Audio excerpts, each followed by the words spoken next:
Good morning, everyone.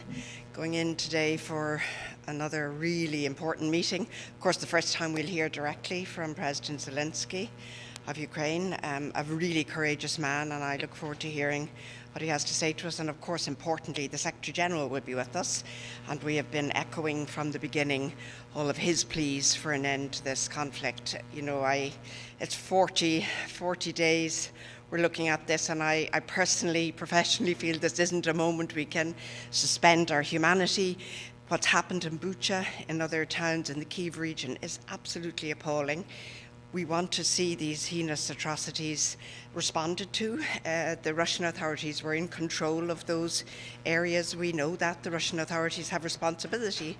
We need to see that there will be no impunity for these absolutely appalling crimes in Bucha, anywhere, anytime, ever. There can be no impunity for these crimes. What will your message be to President Zelensky from Ireland? Well, the message from the beginning has been we stand with Ukraine. We stand with the Ukrainian people. We want to see an end to this war. We will repeat in front of him the pleas we have made from day one with the Russian Federation at the table. Stop this war now. Go home.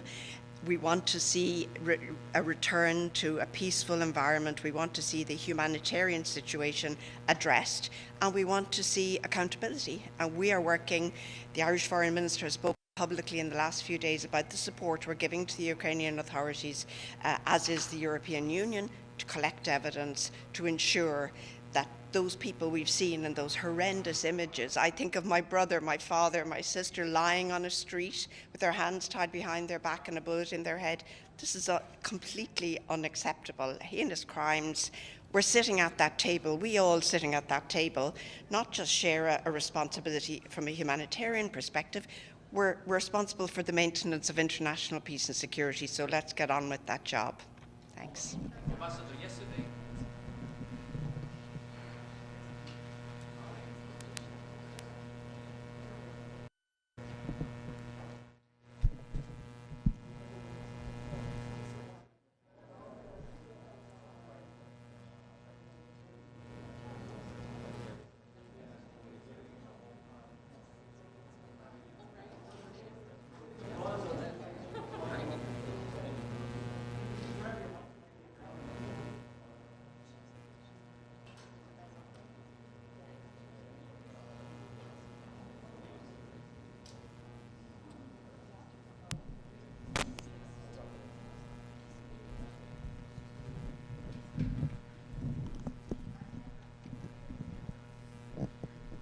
still happening.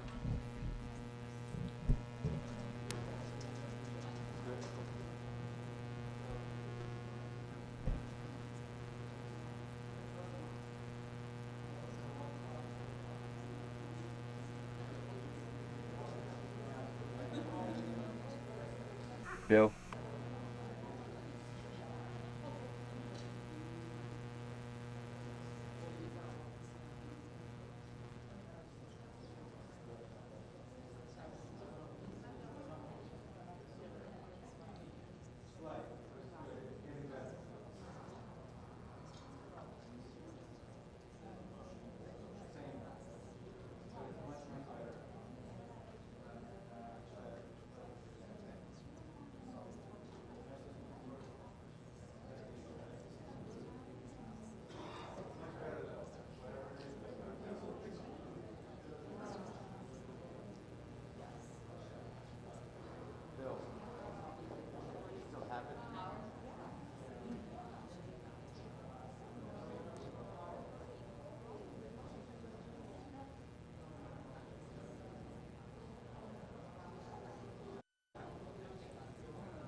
Hey Bill, how's it?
Hey, Bill, headset.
Good morning, everyone. Доброе утро, коллеги.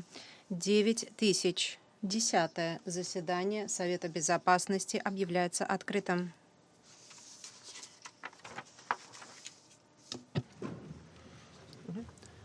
I give the floor to the Russian Federation. Российская Федерация имеет слово. Председатель, прежде чем мы дойдем до утверждения повестки дня, хотел бы выразить протест в связи с тем, что только что начавшееся британское председательство обошлось с двумя нашими запросами на созыв заседания Совета Безопасности в связи с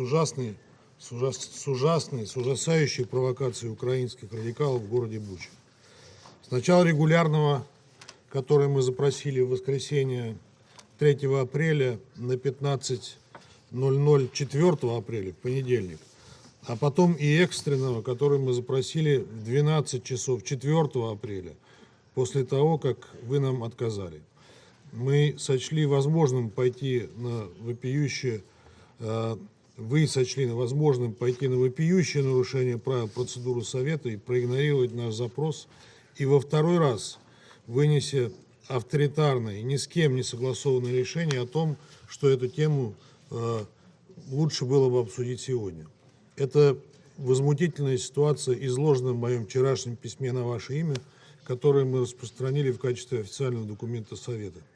Я бы хотел спросить вас, на каком основании On what basis do you feel that you can act in such an outrageous way in contravention of all existing norms and rules? Don't you know that in case you don't agree with our proposal, you should have convened a meeting and put forward the issue of the advisability of holding a meeting for a vote?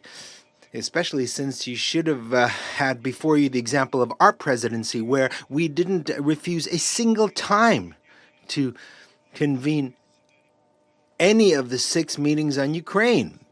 We demand an explanation from you, and we hope that in the future you will not challenge the right of members of the Security Council to request a meeting enshrined in Rule 2. Of the Security Council at the request of any member of the Security Council.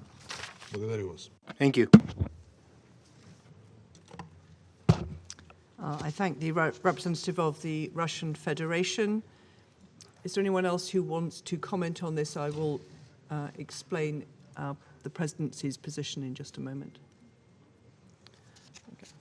If I could respond to your points from the Russian Federation, we did not reject your request for a meeting. We received your letter on Sunday, and it is the responsibility, the obligation of the presidency to schedule a meeting.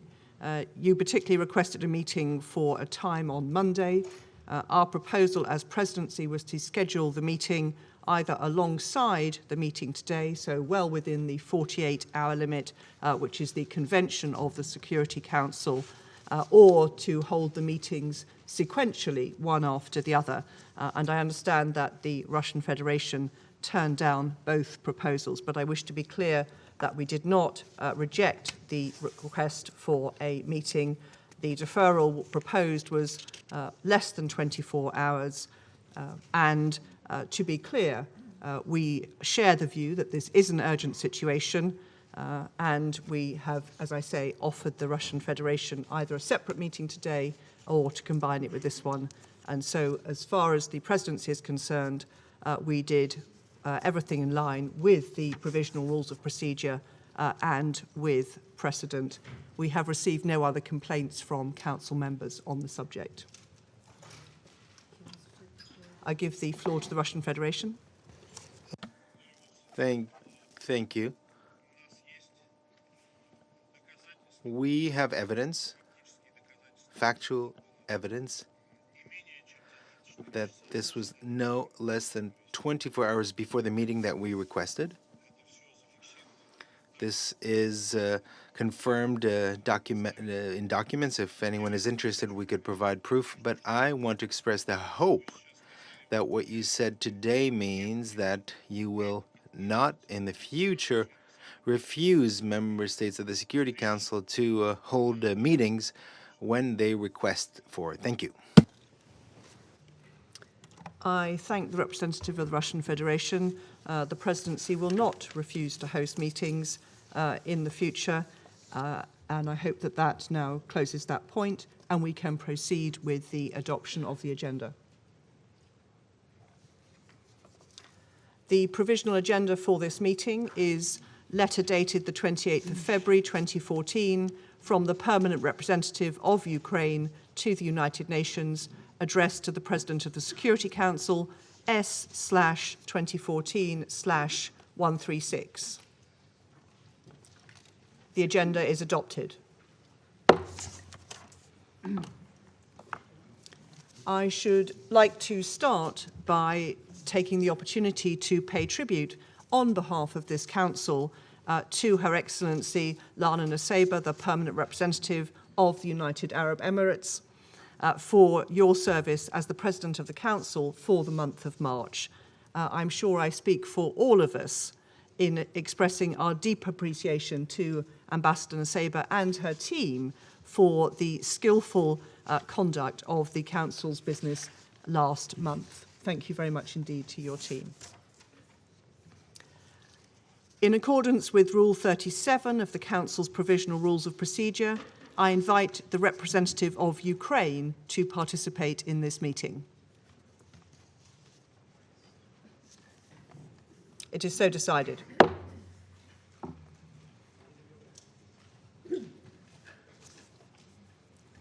On behalf of the Council, I welcome the participation of His Excellency Mr. Volodymyr Zelensky, the President of Ukraine, and just add that, as usual precedent, the permanent representative of Ukraine will also join the meeting in case of any technical issues.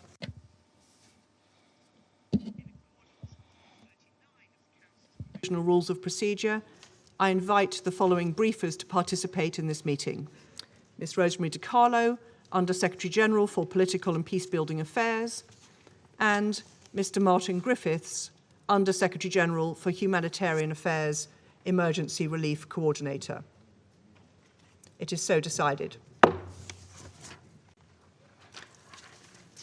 In accordance with Rule 39 of the Council's Provisional Rules of Procedure, I also invite His Excellency Mr. Olof Skog, Head of Delegation of the European Union to the United Nations, to participate in this meeting.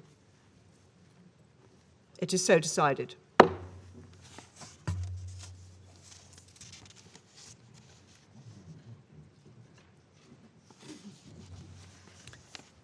The Security Council will now begin its consideration of item 2 of the agenda. I wish to warmly welcome His Excellency the Secretary General, His Excellency Mr. Antonio Guterres, and I give him the floor.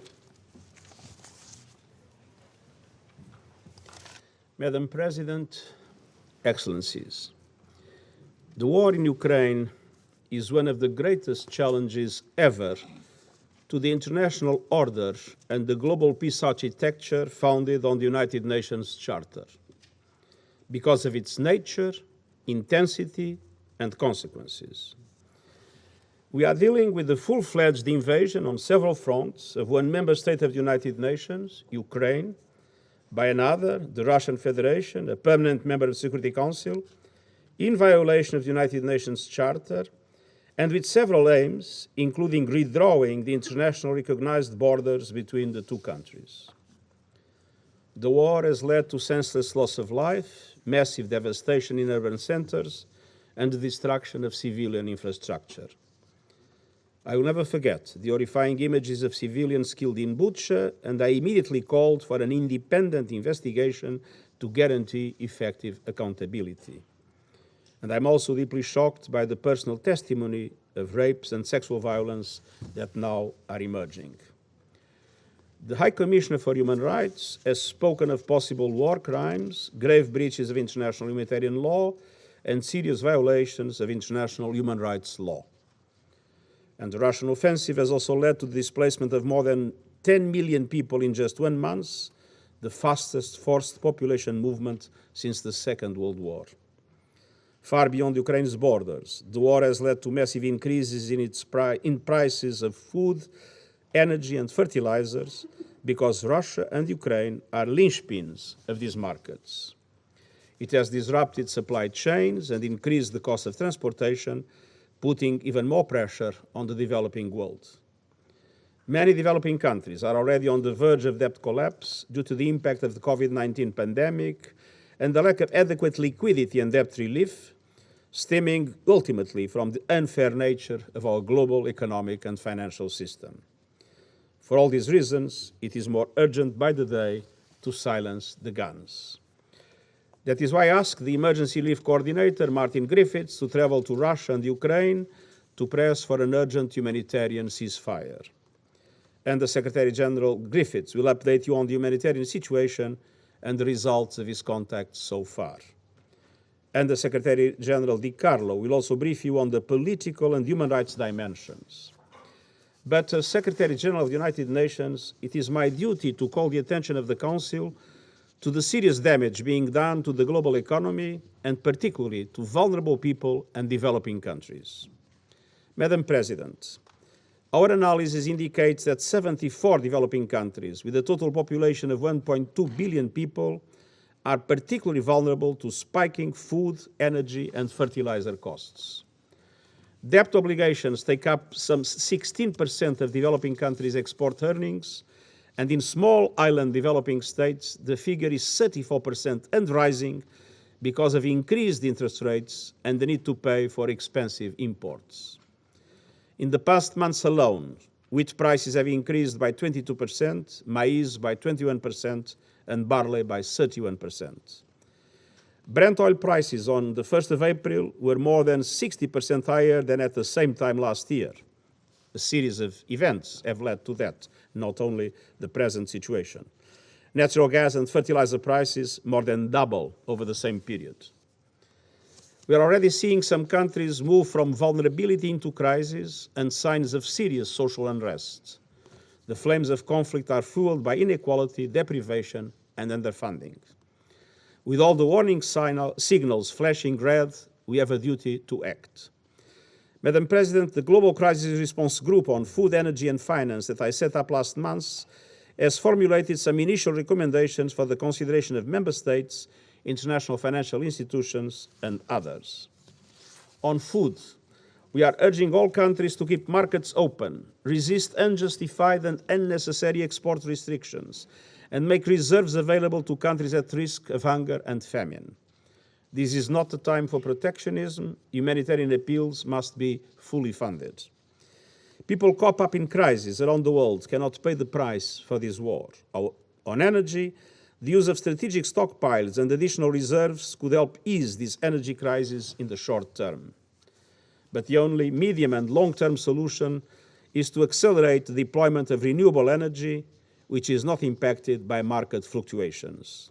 These will allow the progressive phase-out of coal and other fossil fuels, and renewables are already cheaper in most of the cases.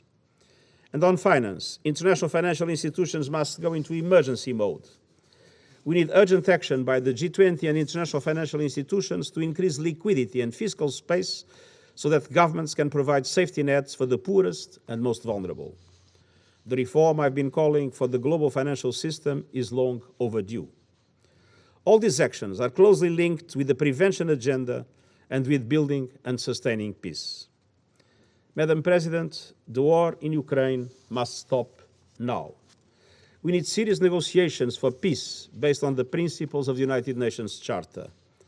This Council is charged with maintaining peace and doing so in solidarity.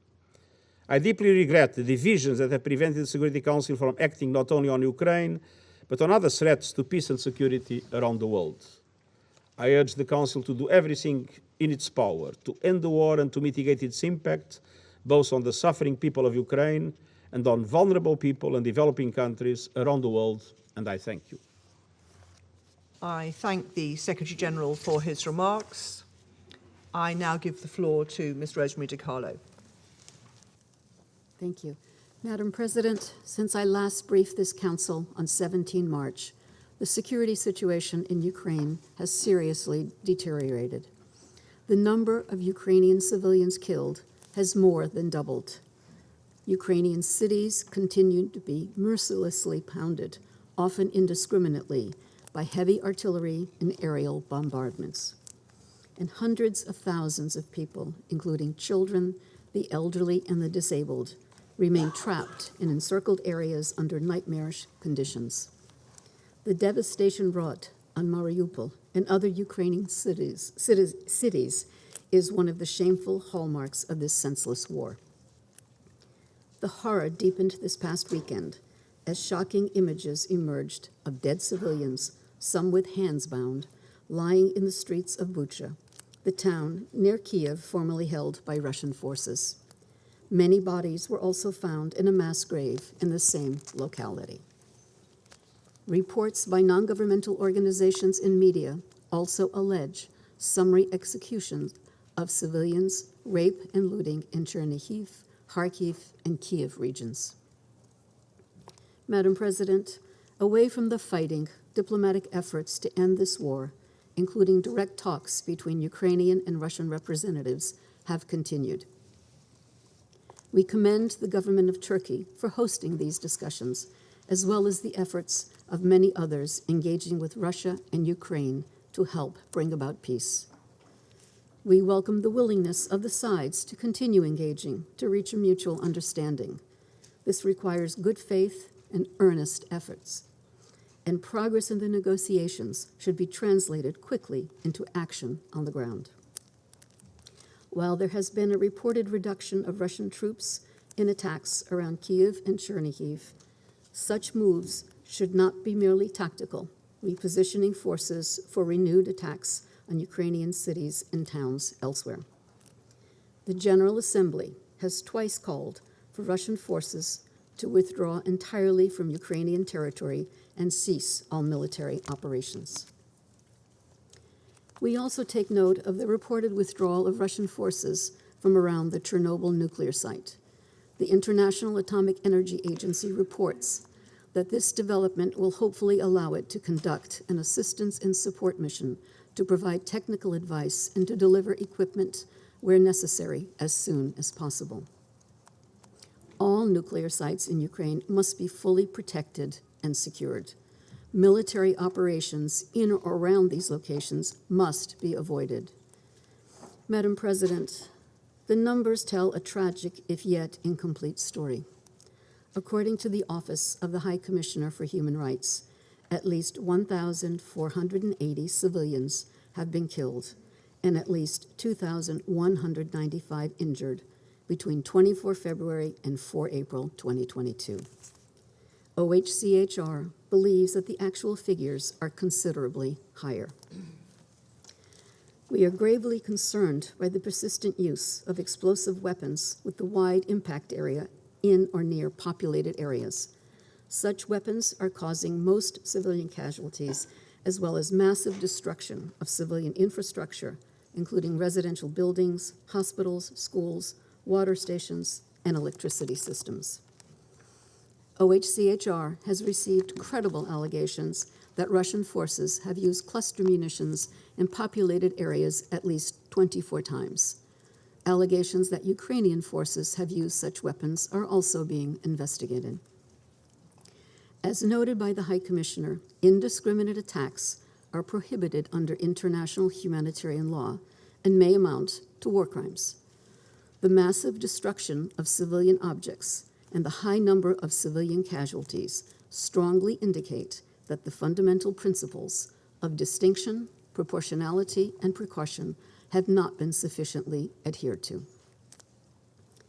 In besieged cities, a significant increase in mortality rates among civilians can also be attributed to the disruption of medical care and basic services.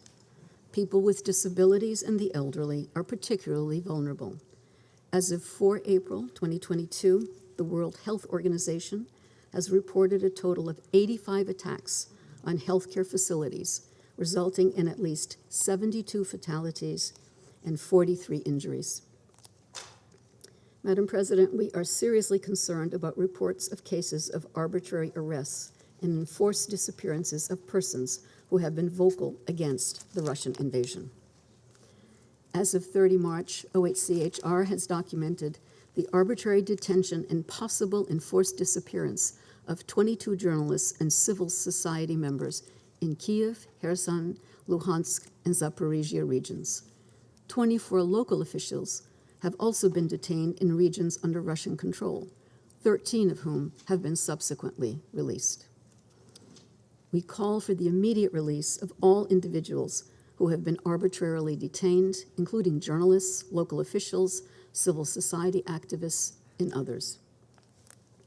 Also, as of 30 March, OHCHR has recorded 7 journalists and media workers killed since hostilities began. Another 15 have come under armed attack, 9 of whom were injured. Allegations of conflict-related sexual violence perpetrated by Russian forces have also emerged. These include gang rape and rapes in front of children. There are also claims of sexual violence by Ukrainian forces and civil defense militias.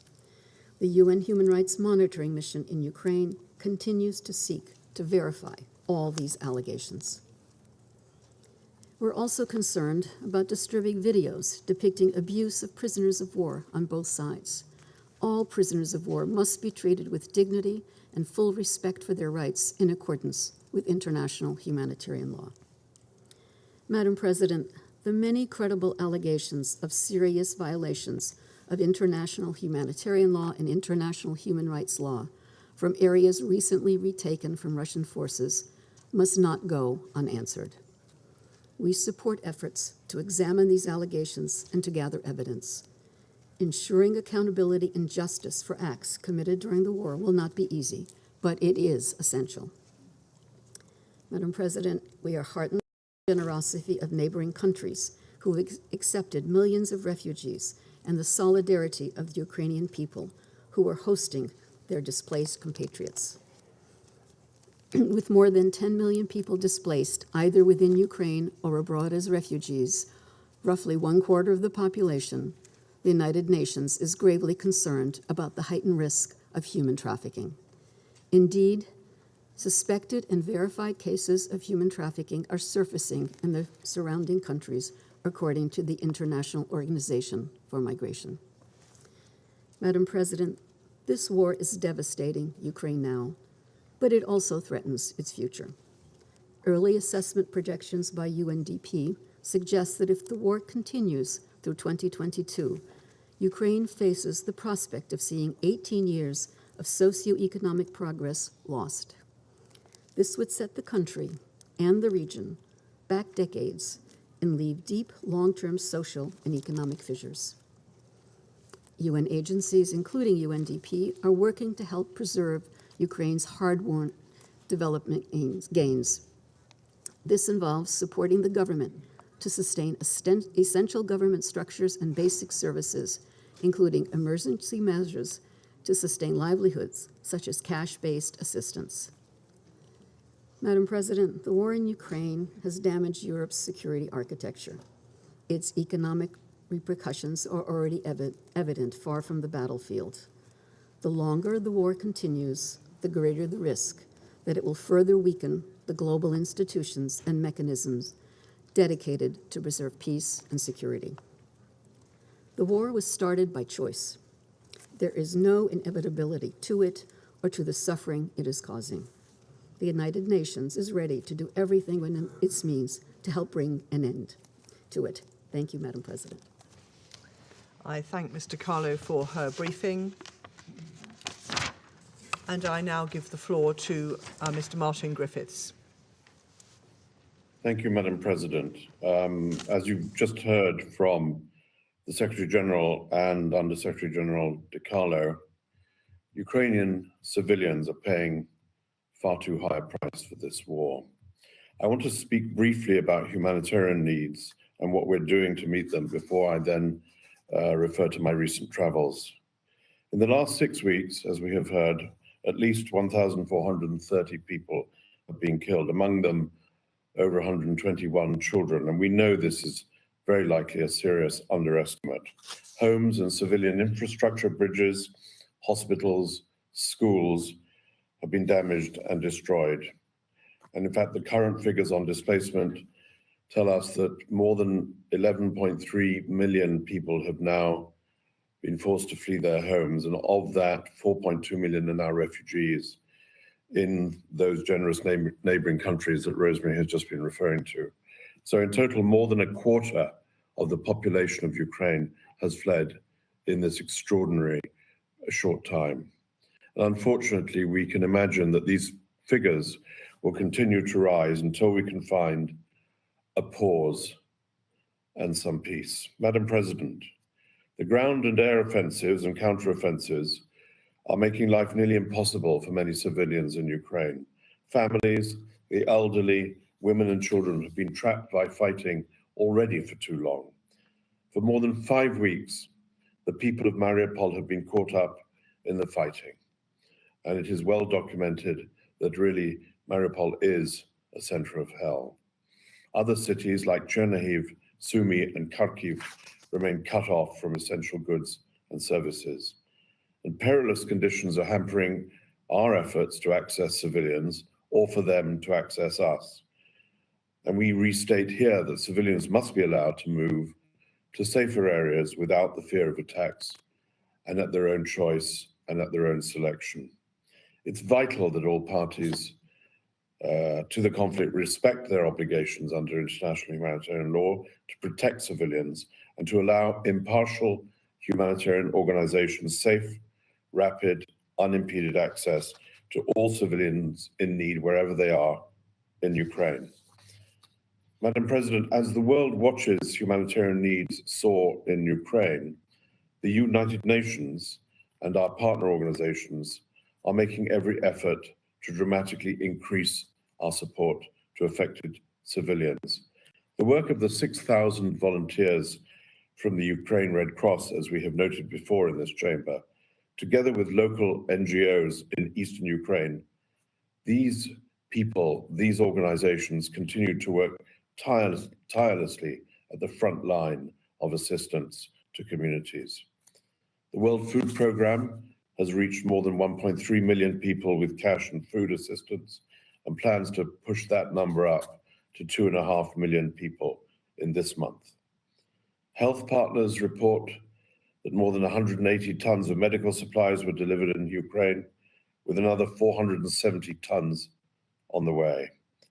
And this will address the health needs of around 6 million people in the months ahead. And I'm pleased to say, that seems an odd word to say in the context of Ukraine, that after much effort in the past day, another convoy went from our humanitarian hub in Dnipro to the Far East. Today, food, winter clothing, non-food items, medicine, hygiene kits were offloaded to the Ukraine Red Cross and will reach the hands of those most in need. Indeed, following notification to both parties, a formal process that we and also the International Red Cross are engaged in, 4 convoys in total from the UN have provided critical support to people in some of the cities encircled by war and affected by ongoing fighting. Several more are planned. So these are initial steps, but it gives us a basis to now expand and taking our efforts up to scale and expanding much more than 1 convoy a day. As the Secretary General and the Undersecretary General has already said, I want to also join them in expressing my concern over the growing number of reports we receive of human trafficking, sexual violence, exploitation, and abuse in Ukraine and in the region. And as ever, such horrific incidents as we're seeing, they overwhelmingly impact displaced women and children more than others. We're bolstering protection and gender-based violence services through agencies to provide specialized care for survivors and through the wealth of civil society organizations in Ukraine. These services are designed, carried out directly in collaboration with and through Ukrainian civil society, including, very particularly, women-led organizations.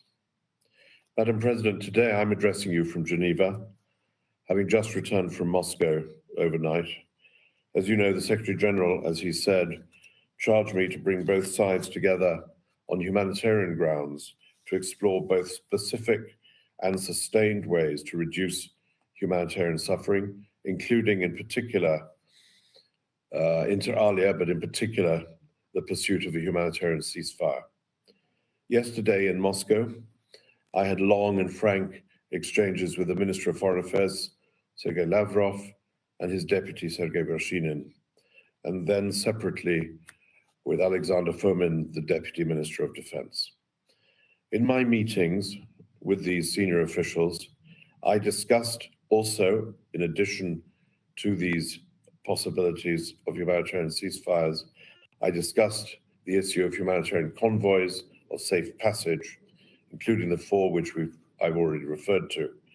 I outlined possibilities for building further on that cooperation, sharing specific suggestions for mutually agreed upon military freezes to allow for evacuation of civilians and for the safe passage of life-saving aid, in effect for humanitarian pauses in different parts of Ukraine to save lives and bring back a modicum of safety for those living in those places. My counterparts in Moscow received these suggestions, assured me of their intent to carefully study those ideas, which I left with them. And we agreed to remain in close contact. And I came away from these meetings believing that we have a very long road ahead of us, but it must be traveled. And Madam President, we will travel it. Tomorrow I plan to travel to Ukraine to have discussions with senior authorities from the Ukrainian government in Kyiv on Thursday on these same issues and others that they will no doubt present to me. And also to see firsthand with our crisis coordinator, Amin Awad, the humanitarian response. Madam President, thanks to generous donor contributions, many from governments in this chamber, the humanitarian response since February has indeed been scaled up, allowing us to meet the needs of 1.5 million people. We will need sustained financial support for needs in Ukraine. And like the Secretary General, I want to stress, as he has done consistently, that funding must not be diverted from other crises. And Madam President,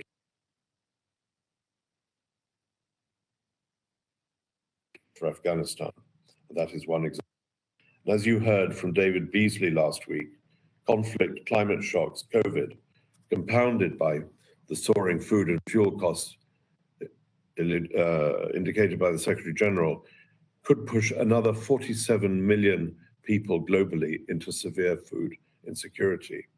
And so the total number of people around the world who will not know where their next meal comes from could be driven to the astonishing figure of 325 million people around the world. That is by a long distance the highest in our recent history, and well over double what it was 3 years ago. So, Madam President, I close, of course, like others, by reminding the Council of what the Council already knows well. The world cannot afford this war, and neither can the people of Ukraine. And like others, I call on all Council members and member states with influence to support all efforts from whatever part they come from in the pursuit of peace and the alleviation of humanitarian suffering, for the sake of the people of Ukraine, for the sake of those around the world who cannot afford to bear the additional burden this war imposes on them and all of us. We must, as the Secretary General said, silence the guns. Thank you, Madam President. I thank Mr. Griffiths for his briefing. I now give the floor to His Excellency Mr. Volodymyr Zelensky, the President of Ukraine. You have the floor, sir. Thank you very much, dear Madam Chairman, dear Mr. Secretary General, distinguished members of the Security Council, and other members of this meeting. Thank you very much for this opportunity. I'm sure that all the representatives of the United Nations member states will hear me today.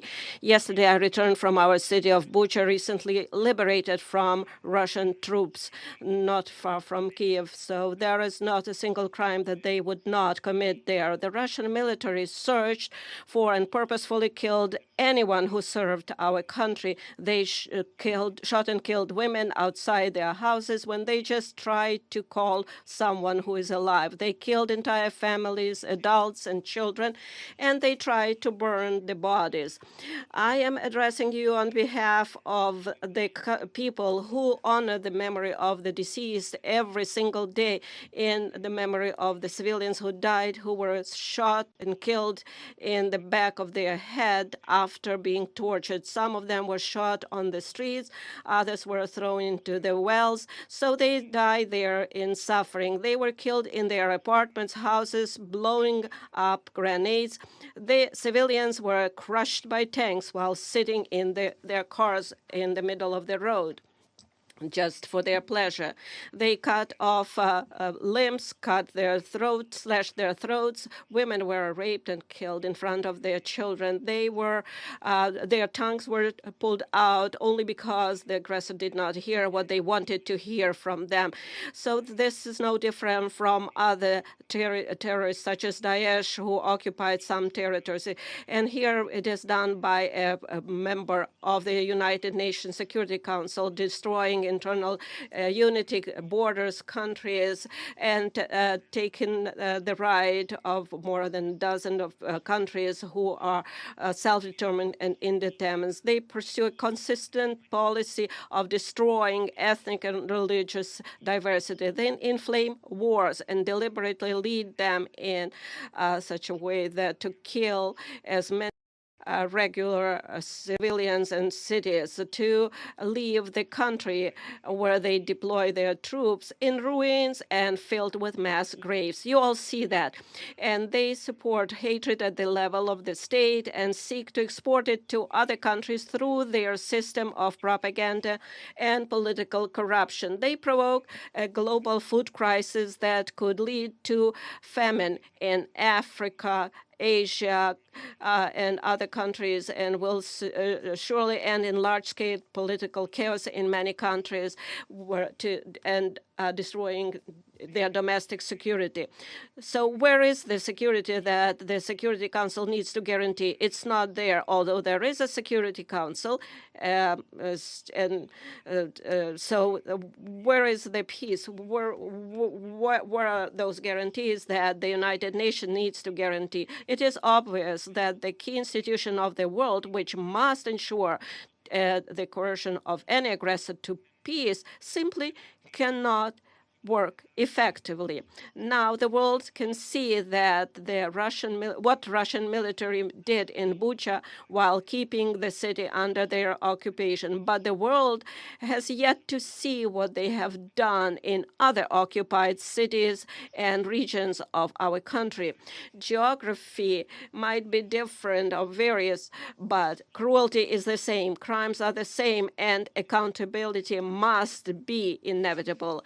Ladies and gentlemen, I would like to remind you of Article 1, Chapter 1 of the UN Charter. What is the purpose of our organization?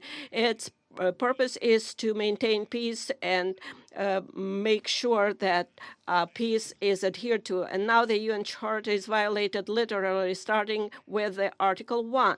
And if so, what is the point of all other articles? Today, as a result of Russia's actions in our country, in Ukraine, the most terrible war crimes of all times we see since the end of World War II, and they are being committed. Russian troops are deliberately destroying Ukrainian cities to ashes with artillery and airstrike. They are deliberately blocking city, creating mass starvation. They deliberately shoot columns of civilians on the road trying to escape from the territory of hostilities. They even deliberately blow up shelters where civilians hide from airstrikes. They are deliberately creating conditions in the temporarily occupied territories so that as many civilians as possible are killed there. The massacre in our city of Bucha is only one, unfortunately, only one of many examples of what the occupiers have been doing on our land for the past 41 days. And there are many more cities, similar places where the world has yet to learn the full truth. Mariupol, Kharkiv, Chernobyl, Tyrka, Borodyanka, and dozens other Ukrainian communities. Each of them is similar to Bucha. I know, and you know perfectly well, what the representatives of Russia will say in response to the accusations of these crimes. They have said that many times. The most significant was after the shooting down of the Malaysian Boeing over Donbas by Russian forces with Russian weapons, or during the war in Syria. They will blame everyone just to justify their own actions. They will say that there are various versions, different versions, and it is impossible to establish which one of those versions is true. They will even say that the bodies were of those kills were allegedly thrown away, and all videos are staged. But it is 2022 now. We have conclusive evidence. So there are satellite images. We can conduct full and transparent investigation. That is what we are interested in. Maximum access for journalists, maximum cooperation with international institutions, involvement of the International Criminal Court, complete truth and full accountability. I'm sure that every member state of the UN should be interested in this. For what? In order to punish once and for all those who consider themselves privileged and believe that they can get away with anything. So show all the other potential war criminals in the world how they will be punished. If the biggest one is punished, then everyone is punished. Why did Ukraine come to Ukraine? I will tell you, because Russia's leadership feels like colonizers. In ancient times, they need our wealth, our people. Russia has already deported hundreds of thousands of our citizens to their country. They abducted more than 2,000 children, just simply conducted those children and continue to do so. Russia wants to turn Ukraine into silent slaves.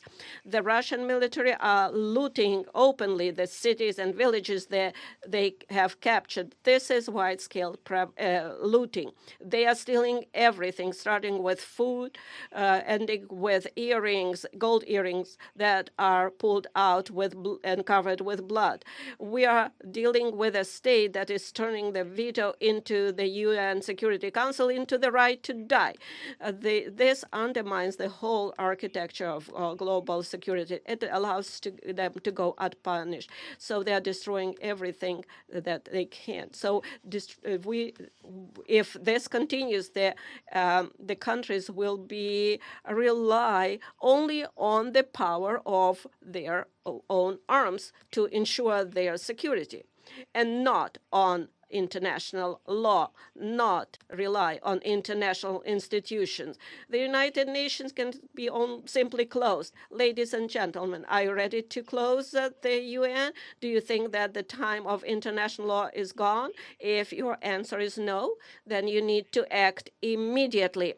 The UN charter must be restored immediately. The UN system must be reformed immediately so that the veto is not the right to die, that there is a fair representation in the Security Council of all regions of the world. The aggressor must be brought to peace immediately. Determination is needed. The massacre from Syria to Somalia, from Afghanistan to Yemen and Libya, that should have been stopped long time ago, to tell you the truth. If tyranny had at least once received such a response to the war it had waged, it would have ceased to exist, and honest peace had been guaranteed after it, and the world would have changed for sure. And then perhaps there would not be war in my country against our people, against Ukrainian people, against our citizens. But the world watched and did not want to see it, either the occupation of Crimea or the war against Georgia or taking the entire Transnistria from Moldova, and how Russia was preparing the basis for other conflicts and wars near their borders. How to stop it? Right away, the Russian military and those who gave them orders must be brought to justice immediately for war crimes in Ukraine. Anyone who has given criminal orders and carried out them by killing our people will be brought before the tribunal, which should be similar to the Nuremberg tribunals. I would like to remind Russian diplomats that a man like von Ribbentrop has not escaped punishment for crimes in World War II. I would also like to remind you that Adolf Eichmann also did not go unpunished. Nobody of them escaped the punishment. But the main thing is today is it's time to transform the system, the United Nations. So therefore, I propose to convene a global conference, and we can do it here in peaceful Kyiv in order to determine how we are going to reform the world security system, how we will rely, how do we establish guarantee of recognition of borders and integrity of states and countries, how we will assert the rule of international law. It is now clear that the goals set in San Francisco in 1945 for the creation of a global security international organization have not been achieved, and it is impossible to achieve them without reforms. Therefore, we must do everything in our power to pass on to the next generation an effective UN with the ability to respond preventively to security challenges and thus guarantee peace, prevent aggression, and force aggressors to peace, have the determination and ability to punish if the principles of peace are violated. There can be no more exceptions or privileges. Everybody must be equal. All participants of international relations, regardless of economic strength, geographical area, and individual ambitions. The power of peace must become dominant, the power of justice and the security power, as humanity has always dreamed of it.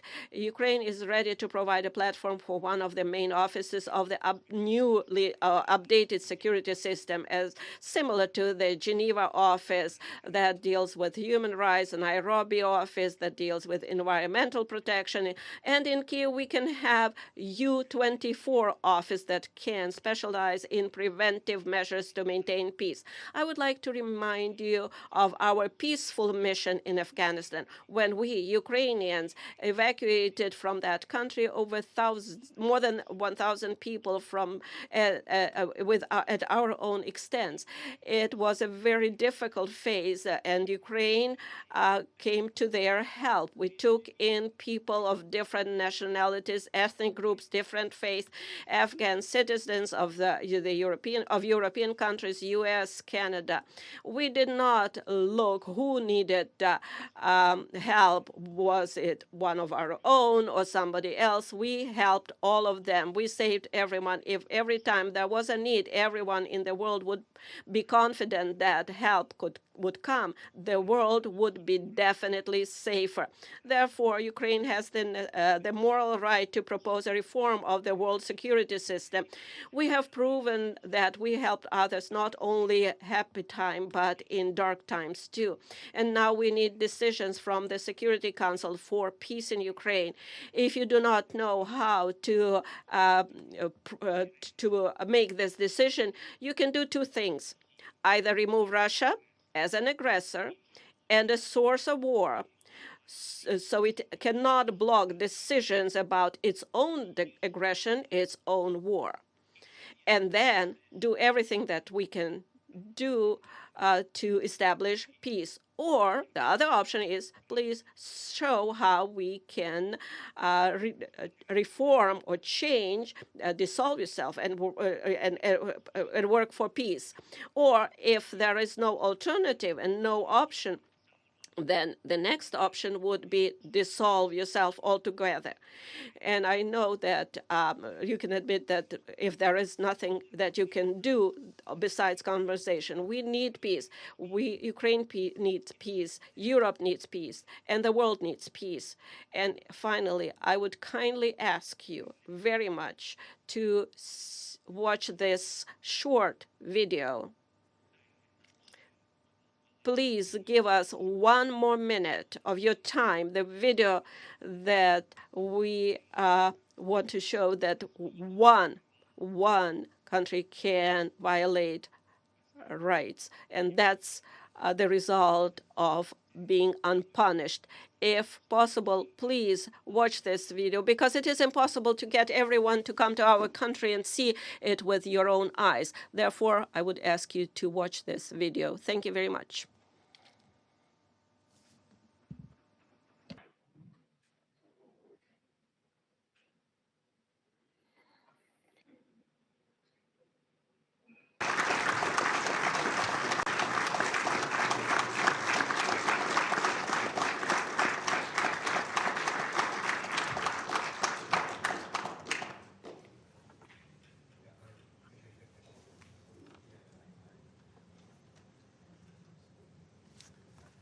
The video. They have the video. They have to.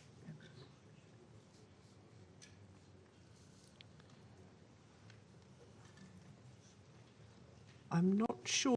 The video, is it just coming?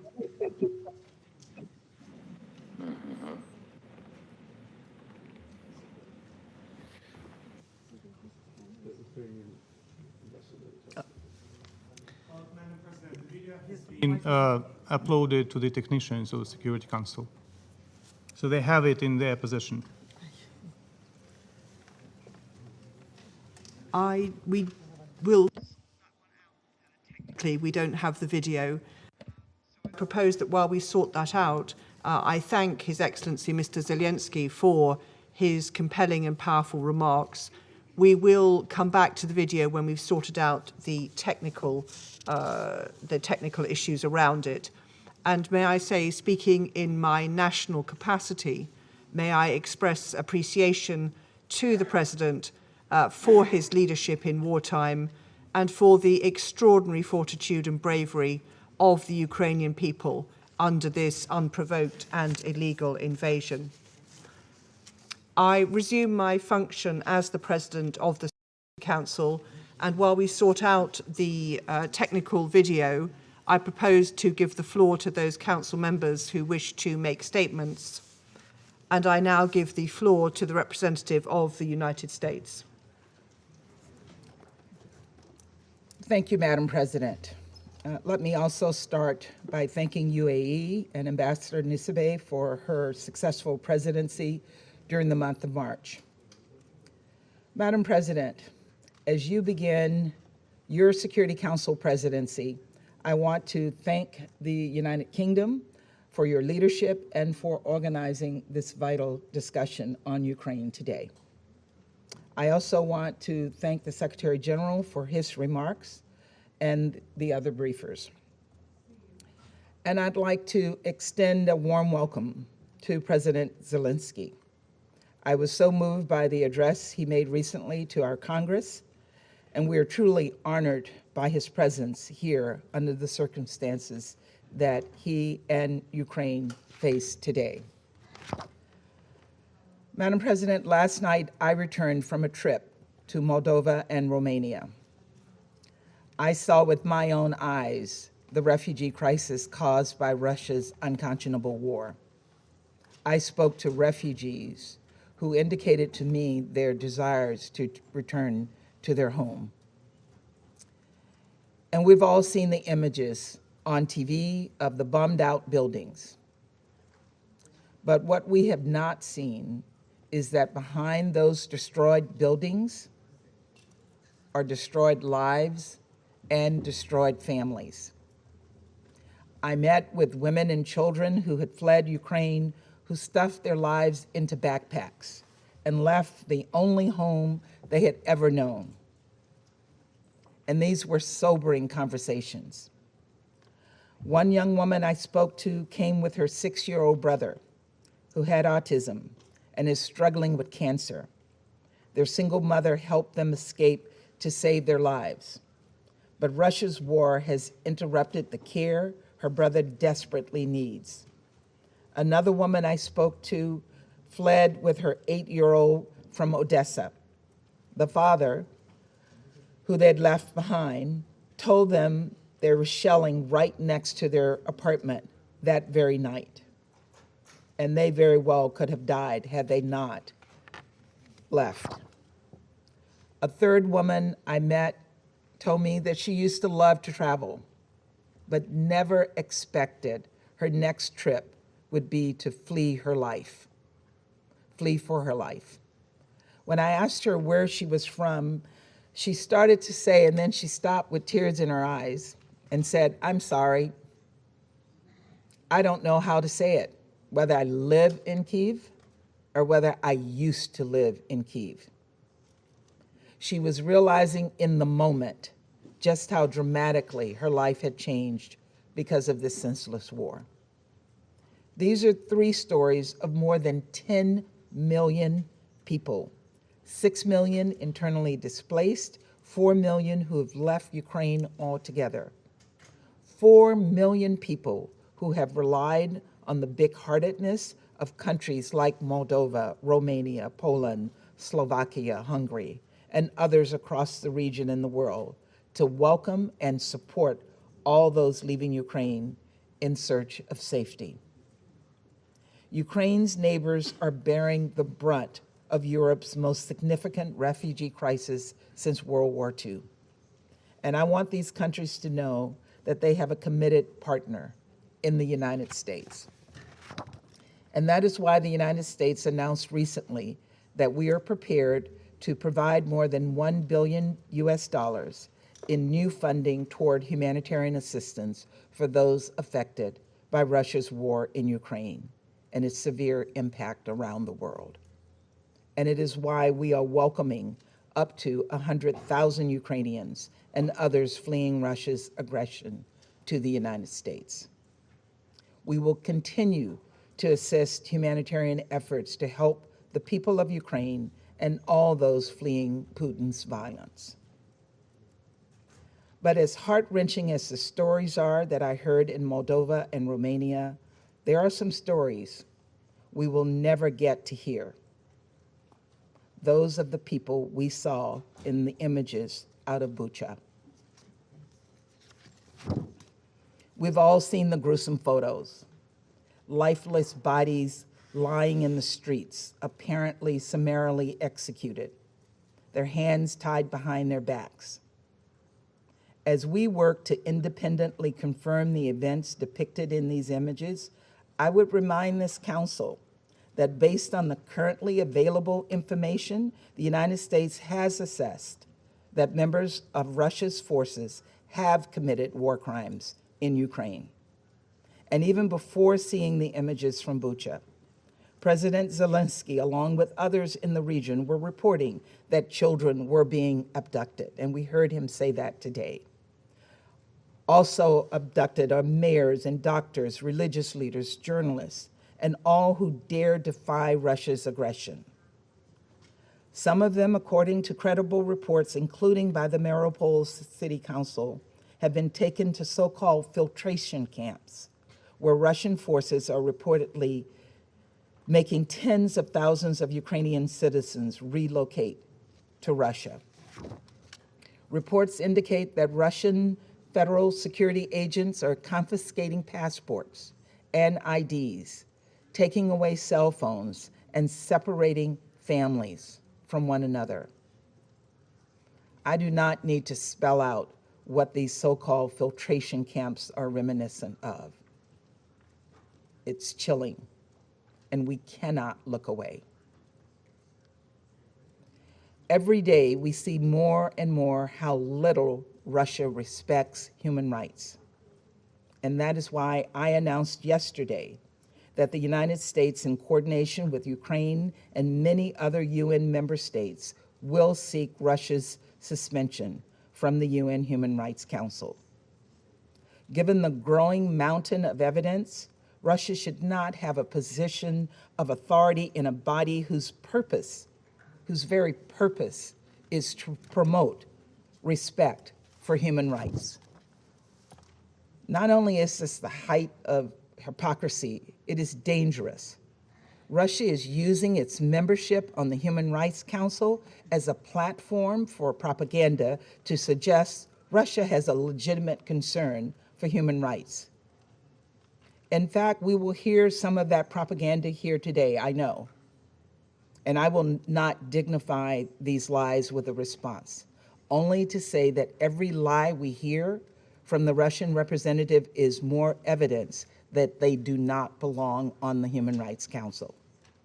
140 UN member states voted to condemn Russia over its unprovoked war and the humanitarian crisis it has unleashed upon the people of Ukraine. Here's my message to all of you.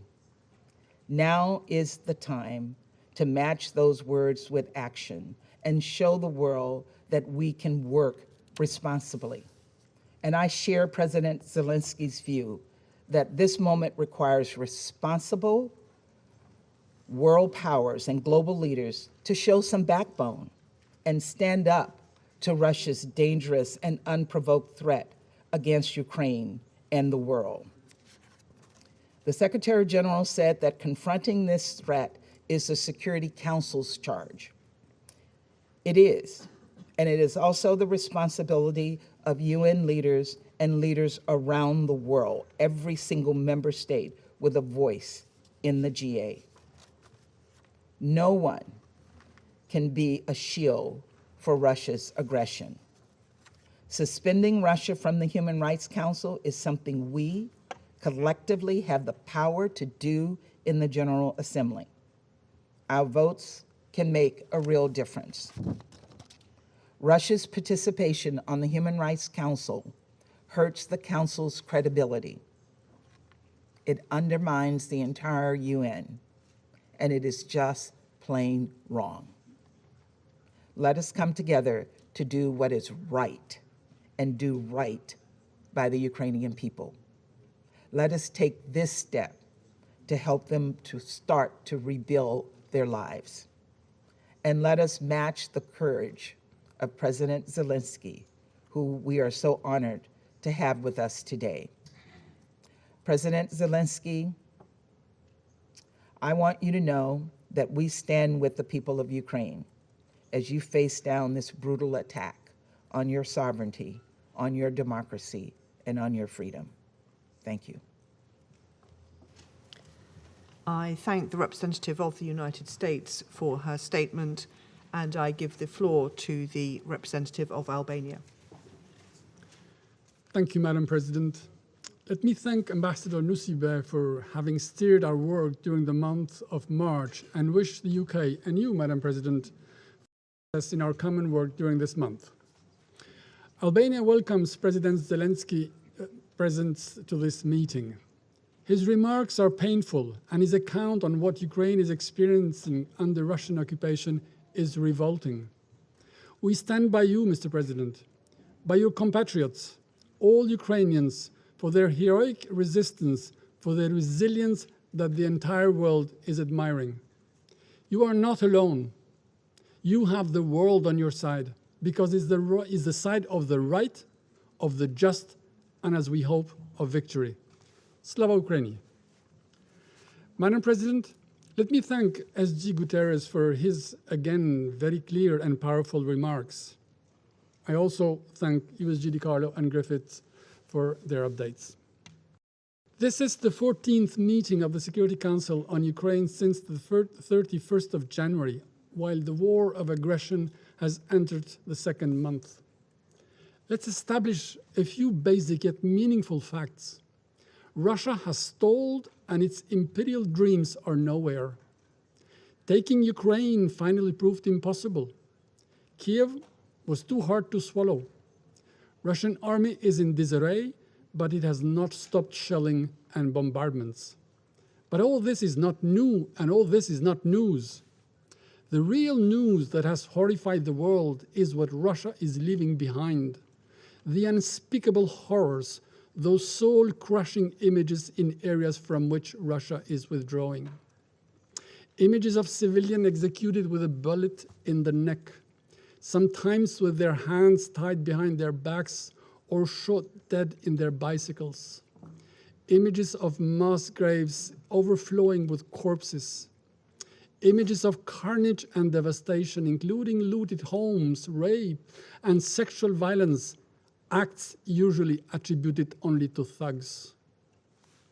They spring from the same cruel impulses as the bombardment of cities, homes, hospitals, schools, and kindergartens by the Russian forces. Bucha is an open-air graveyard, the notorious facelift of the Russian aggression. Madam President, we have heard time and again, it is not Russia. Yes, but no. It will be hard, actually impossible, to convince anyone that the destroyed tanks that clutter the roads, the mines and booby traps left behind amidst the wreckage, and the bodies of civilians killed by arbitrary executions and laying in the streets amidst debris are staged scenes for propaganda.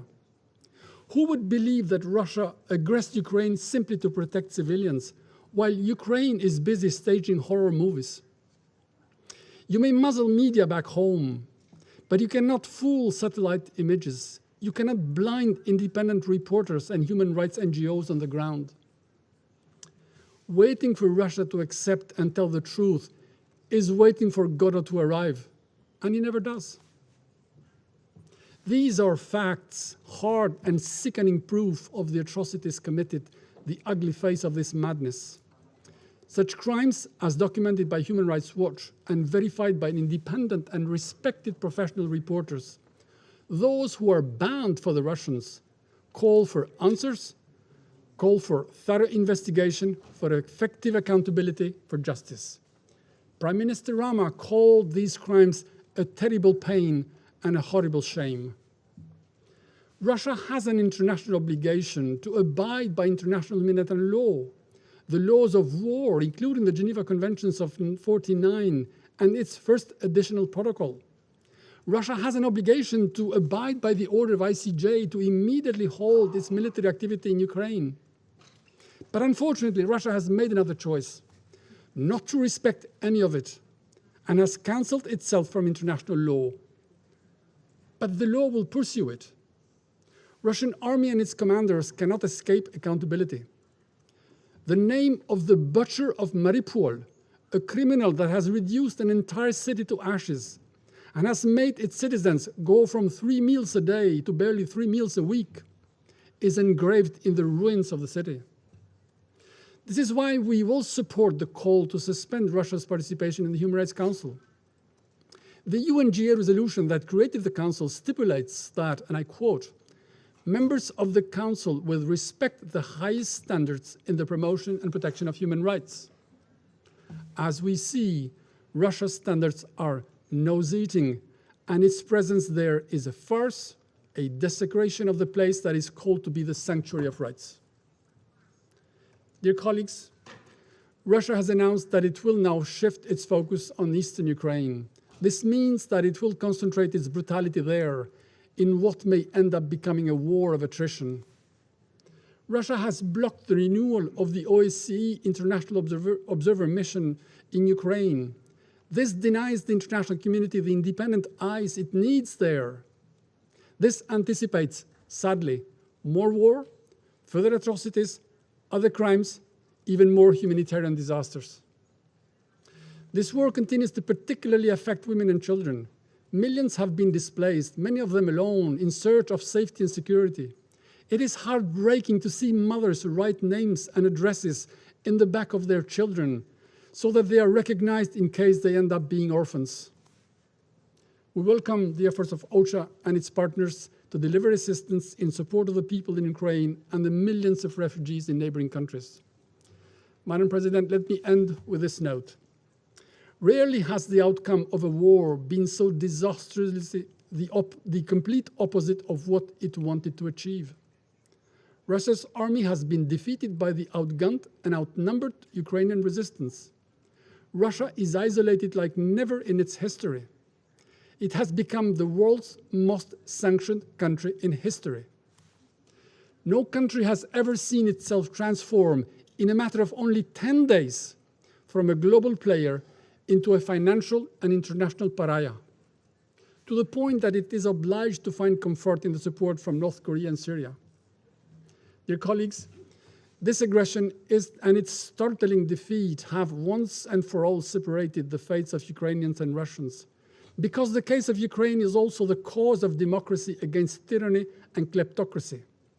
It is a fight between the will of the people against the vicious will of one whose reckless actions have challenged everything we stand for, and who is directly responsible for the economic disruption and food insecurity which is affecting the entire world.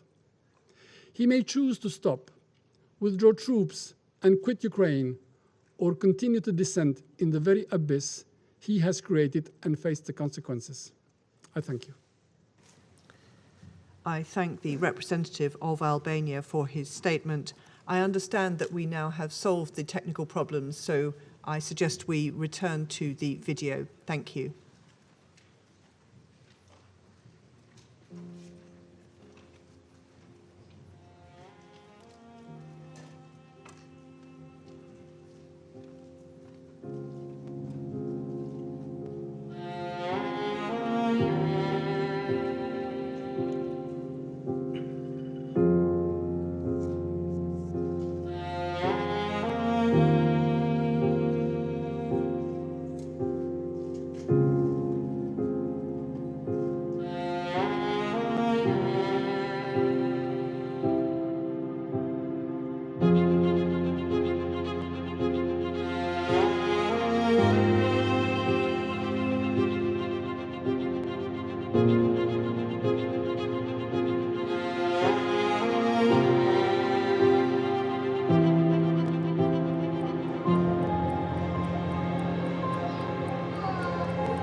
I would like to thank the delegation of Ukraine for sharing that video with us. The images are harrowing.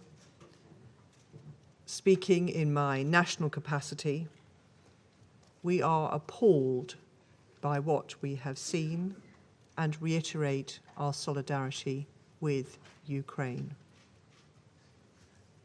I resume my function as the Council President, and I now give the floor to the representative of Gabon.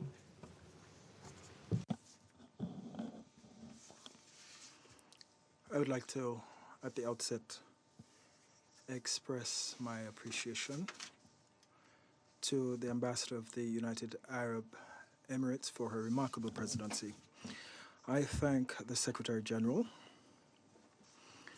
Mr. Antonio Guterres,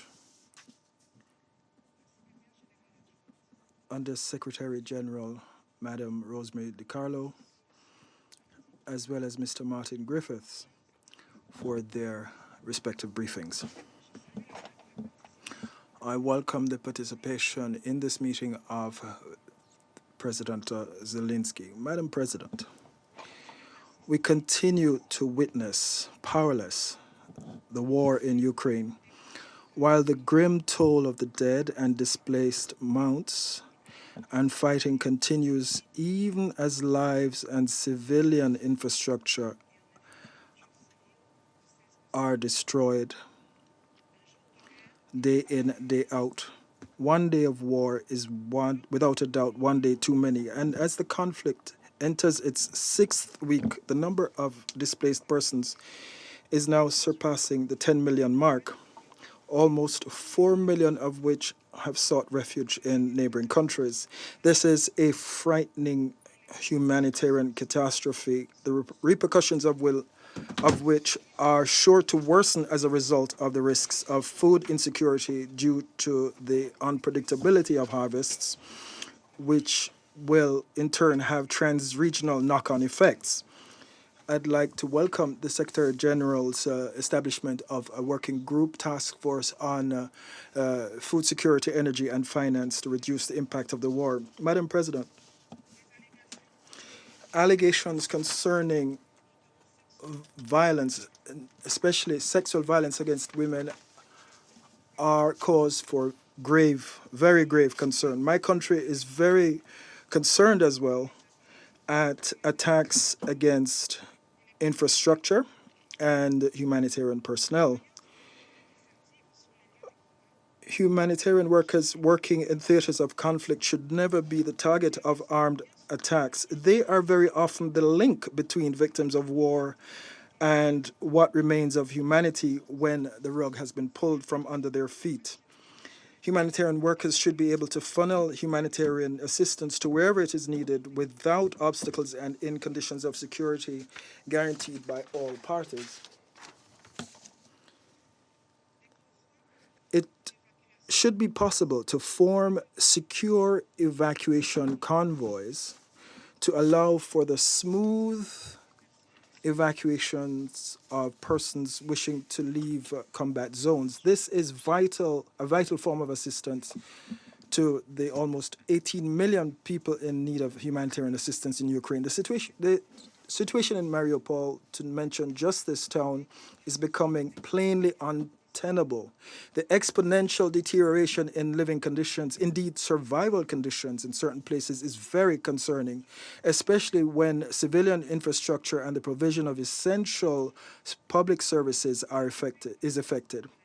We are concerned at the risks of disease resulting from water shortages in certain parts of Ukraine, but also health risks ensuing from the lack of access to primary or specialized health care.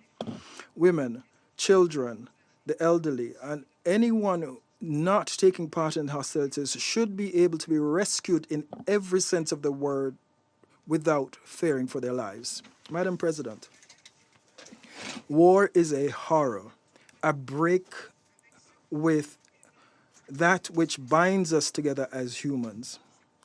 It is precisely to seek to reduce the effects of this break that international humanitarian law exists.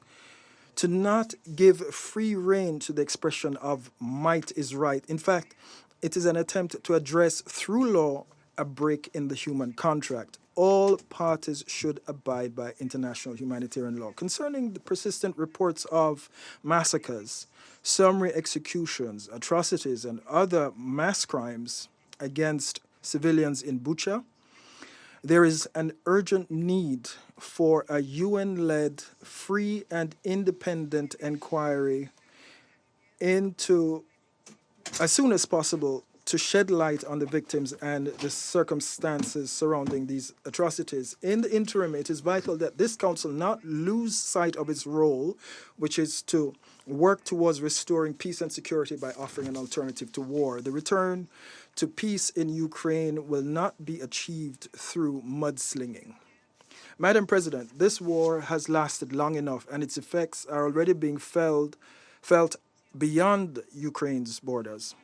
From our perspective, the equation is posed in terms of a decision on establishing a ceasefire and on creating the conditions for safe and unfettered provision of humanitarian assistance needed by populations in distress. I wish to reiterate Gabon's appreciation to neighboring countries that continue to mobilize to urgently welcome refugees, we encourage them to extend the same welcome to all persons in distress without distinction as to origin or race, including African nationals and students. We request them to ensure respect for their dignity, and we call for fair treatment of all persons in distress. It is urgent that the parties commit resolutely to negotiation to bring an end to the hostilities. We call to a de-escalation and a halt to the combat. There is no other way. My country is closely following current negotiations between the parties, especially in Istanbul, and we hope that they will soon lead to a ceasefire so as to create a climate of confidence and to establish the climate of calm needed for diplomacy to make its voice heard and for the guns to be silenced. Thank you. I thank the representative of Gabon for her statement, and I now give the floor to the representative of the Russian Federation. Thank you, Madam President. I would like to first of all express our gratitude to the delegation of the United Arab Emirates for their presidency in the month of March. We're also grateful to the Secretary General, to Rosemary DiCarlo and Martin Griffith for their briefings. We also listened to the President of Ukraine, Vladimir Zelensky. We'd like to thank Martin for his visit to Moscow, during which, as far as we can judge, he had some useful meetings and discussions. Better than anyone else, he should know the efforts that Russia is undertaking every single day to organize humanitarian corridors. However, the arrangements reached with the help of international mediators is consistently not being implemented by the Ukrainian side. I'm not going to overload you with figures. You can such communiques are published every single day by our Ministry of Defense. I simply would like to say that just out of Mariupol toward the east, without any participation by the Ukrainian side, we have managed to save 123,500 people. Now, overall, since the beginning of the special military operation, over 600,000 people have been evacuated to Russia, including over 119,000 children. And we're not talking about any kind of coercion or abduction, as our Western partners like to present this, but rather the voluntary decision by these people is testified by many videos that are accessible in social media. Madam President, another topic of the meeting was declared today, which is practically not being discussed today, so I'm going to leave that out. I simply would like to take advantage of the virtual presence here of the President of Ukraine and would like to address him directly. Now, we place on your conscience the ungrounded accusations against the Russian military, which are not confirmed by any eyewitnesses. And we spoke about this in detail yesterday at our press conference. Vladimir Alexandrovich, we all remember when in 2019 you were elected as the President of Ukraine. Now, there were a lot of hopes tied to your election because you were, as a candidate, pledged peace and an end to the war in Donbass, including the Russian-speaking population, which you pledged to protect. So it seemed that we were on the verge of correcting the historical injustice when, as a result of the Maidan coup in 2014, Ukraine began to be transformed into a hateful anti-Russia, and that seemed to be on the verge of being turned, that page of being turned. However, those hopes failed to be to materialize, and now you scornfully call the residents of Donetsk and Lugansk People's Republic as a subspecies, repeating what your predecessor stated, who in fact threatened that the residents of the Donetsk and Lugansk will rot in their basements. And you are calling on them to return, to leave and to Russia. And now you've declared war against your native Russian language by introducing, in essence, a linguistic inquisition in a country where Russian is the native language for a minimum of 40% of the population. And today, explosions and artillery rounds are exploding over the entire territory of Ukraine, and not only in the east, where they haven't ceased for the past 8 years. And they're exploding precisely because there was no other way of bringing peace to the Donbass, unfortunately, after you and your subordinates categorically refused to comply with the Minsk agreements, at the same time by preparing already back in March to solve the problem of the Donbass by military means. In the course of our special operations, we have found many secret orders testifying to this. We are told that there can be no Nazis in Ukraine. However, we know very well that not only are they there, but unfortunately they are running the show. And how can it be any other way when the national heroes of Ukraine are Nazi collaborators Bandera and Shuhevich, who are responsible not only for the Holocaust, but the killing of hundreds of thousands of peaceful Poles, Russians, Ukrainians, and Jews? You simply preferred not to notice Ukrainian Nazis, pretending that they're simply not there. But unfortunately, they are there. And they are very many of them, and among them a lot of young people. How do we know that? Well, they're not concealing it. They have tattoos made, Nazi tattoos. They decorate their clothing with swastikas and other Nazi symbols. They give Nazi greetings, and they're open about it in the social media. There are particularly many of them in the national battalions such as Aidar, the Right Sector, and the Azov Battalion. And that would be one thing, but they're also acting like Nazis, and they're killing like them. And they're not just killing Russian or prisoner soldiers, on which they torture and gloat about it on the social media, but they kill their own. Your neo-Nazis and radicals have shown unrivaled cruelty against the civilians, which they use as human shields, and position heavy artillery next to residential buildings and multiple rocket launchers as well. Today we've heard a huge amount of lies about Russian soldiers and military. We have hundreds, if not thousands, of video testimonials of people who are ready to provide testimony about the cruelty of Ukrainian nationals. I'll just read some of them here. These are cruel histories, but you need to hear them. Natalia Kudinova says, the mayor of the town was one of the first to run away. Afterwards, the Ukrainian authorities lied that Russia was not letting people through humanitarian corridors.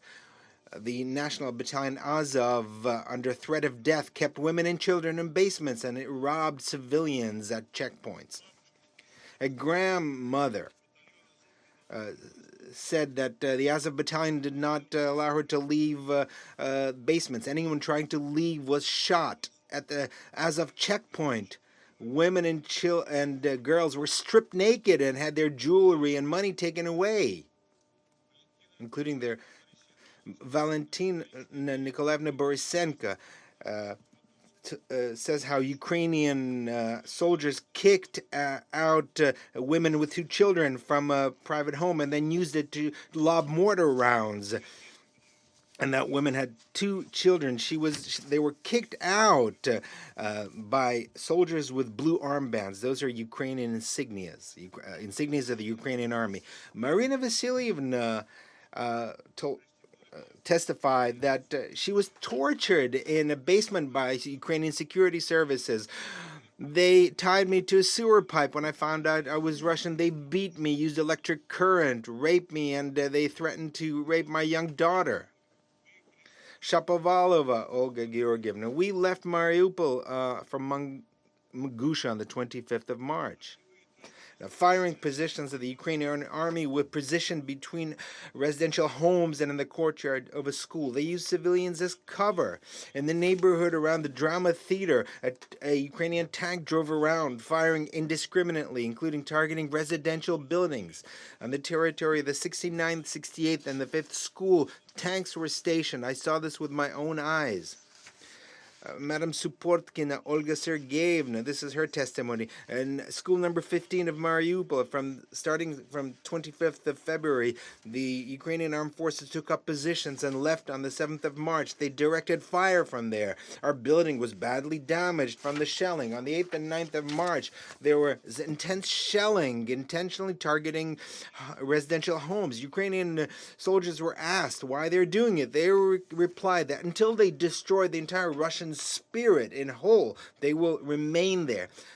They started looting immediately. They plundered all the shops. And it was the forces of the Donetsk People's Republic that helped evacuate us and drove us to Mangusha. There are many other heart-rending stories. There are Russians and Ukrainians tortured to death with swastikas burned into their chests. There are looters and criminals who you distributed weapons to. There are civilians and foreigners who are held hostages. And in spite of all factual evidence and common sense, you're trying to lay the blame for their death on the Russian military. This is absolutely unacceptable. The fact that even consider that Russian military would be capable of this. And now we're seeing blatant criminally staged events with the Ukrainian civilians who were killed by their own radicals in the best traditions of Goebbels to accuse the Russian army. Those killed in the areas from which the Russian forces withdrew after encouraging peace negotiations in Istanbul. So now it turns out that we shouldn't have withdrawn. I'm talking about Bucha first and foremost. I understand that you you saw corpses and heard testimonials, but you only saw what they showed you. You couldn't ignore the flagrant inconsistencies in the version of events which are being promoted by Ukrainian and Western media. The fact that the corpses were not there right after the withdrawal of the Russian forces, which is confirmed by several videos, and the fact that there are recordings where Ukrainian radicals urged shooting at those with white armbands, in other words, against civilians. If you saw the video very carefully that was shown today, you'll see that those people who are on the ground have white armbands. These are civilians. And the fact that the corpses on the video in no way resemble those that could have been lying on the street for 3 or 4 days. And based on the sensational and completely scientifically absurd information of the New York Times, they were there since the 20th of March. So the only ones who could fall for this fake are absolute dilettantes or our Western partners who don't want to hear anything and have been calling black white and vice versa for a long time now. Unfortunately, these countries don't give a hoot about Ukraine itself. It's simply a pawn in the geopolitical game against Russia, which they will sacrifice easily. But in the meantime, they will try to prolong the conflict by delivering as much weapons as possible and ammunition. But the most important thing is that how have we sunk to such depths of cruelty that nationalists are displaying, for example, those from the Azov battalion? And you, I'm addressing the Ukrainian president.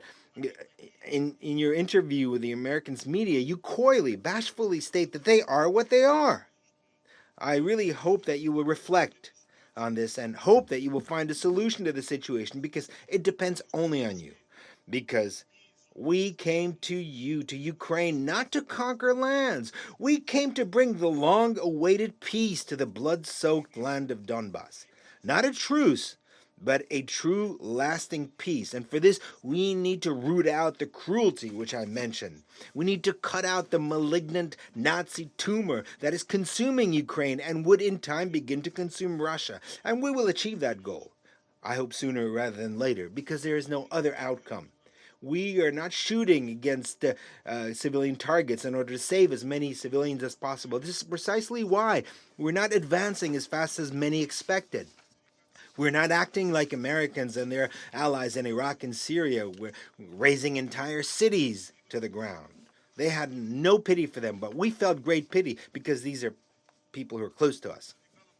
But radicals have nothing to lose. They couldn't care less about civilians. They're ready to take to the grave with them the entire population of the Ukraine, as was clearly demonstrated by the provocation in Bucha.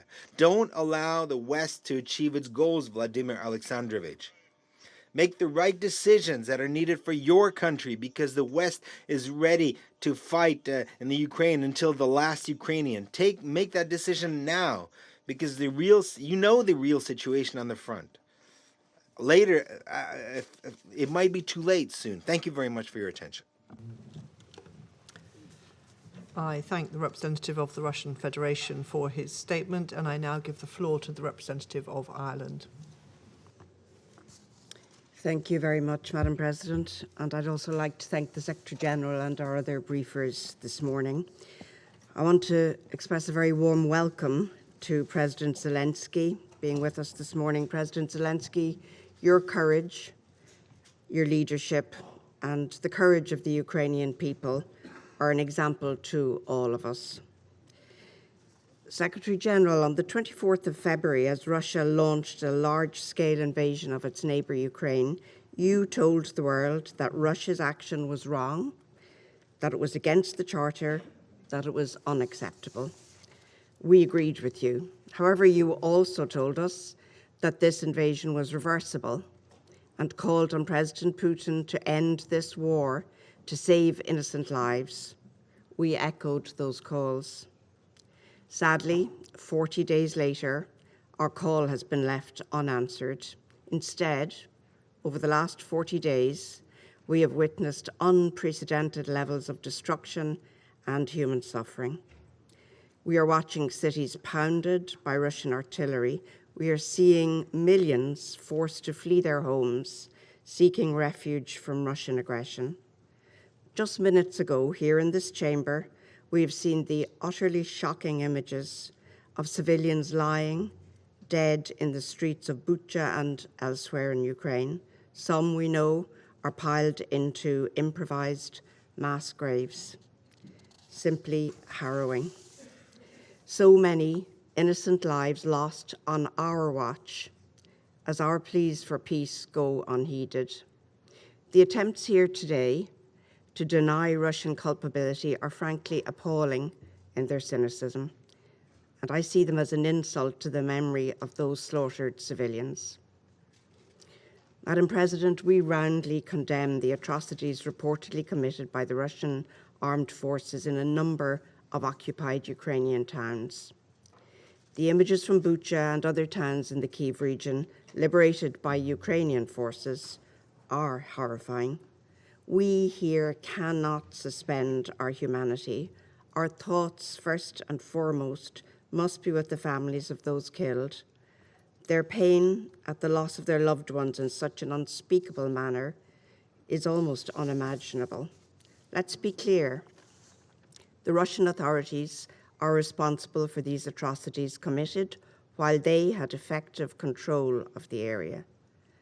The Russian authorities are subject to the international law of occupation.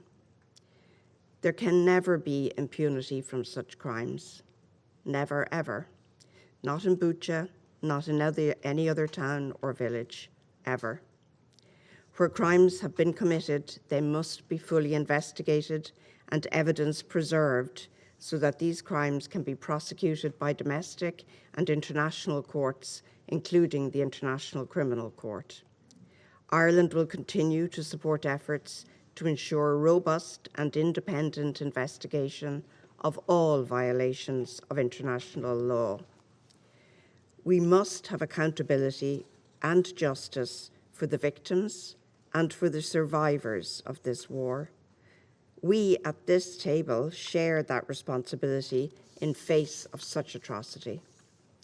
We call on the Russian Federation to abide by the order of the International Court of Justice and to immediately cease its military action and withdraw from the entire territory of Ukraine. Madam President, in the last 40 days, we have seen a horrific humanitarian disaster unfold in Ukraine because of the Russian Federation's unprovoked and unjustifiable further invasion of that country. A country where just weeks ago, citizens lived in relative peace and prosperity, and one which has been transformed now into one where families lack access to basic necessities, where basements have become bomb shelters, where millions have become IDPs and refugees. The use of explosive weapons in populated areas has had a devastating impact on civilians in the midst of active hostilities. Once again, we call for the parties to the conflict to comply with international humanitarian law, including the obligation to direct attacks only against military objectives, the prohibitions against indiscriminate and disproportionate attacks, and the obligation to take all feasible precautions in attack. We have heard increasing allegations of sexual violence by Russian soldiers. You referred to this morning, Secretary General. We must stress that conflict-related sexual violence can constitute a war crime. The perpetrators of such crimes must be accountable. They must be held accountable. They will be held accountable. Sexual violence is another abhorrent crime of this war that cannot go unanswered. We again reiterate the need for full, safe, and unhindered humanitarian access to those in need, as called for today by Martin Griffiths. Secretary General, we again echo your call for Russia to implement an immediate humanitarian ceasefire. It is the very least the aggressor can do. It is way past time. As we know, the reverberations of this war are reaching far beyond Ukraine. It's unacceptable that Russia's war of choice against Ukraine is also having, and will continue to have, significant spillover effects across the globe. Deterioration of food security, surging energy prices, increasing poverty. The most vulnerable and impoverished in developing countries will suffer the most. We utterly reject that. Madam President, it is our collective responsibility here at this table to maintain international peace and security, nothing less. This is why we call on the Russian Federation to stop this war, to stop its unlawful attempts to establish occupying authorities, to stop destabilizing the democratic foundations of the Ukrainian state. Such steps are yet further reprehensible violations of Ukraine's independence, sovereignty, and territorial integrity. It gets harder each time to say this, but it is never too late to do the right thing and to end this war now. Thank you, Madam President. I thank the representative of Ireland for her statement, and I now give the floor to the representative of Brazil. Thank you, Madam President. Let me start by thanking Ambassador Nusseibeh, along with her team at the UAE mission, for competently navigating the work of the Security Council in March. I welcome His Excellency, Mr. Volodymyr Zelensky, President of Ukraine, in the Council today.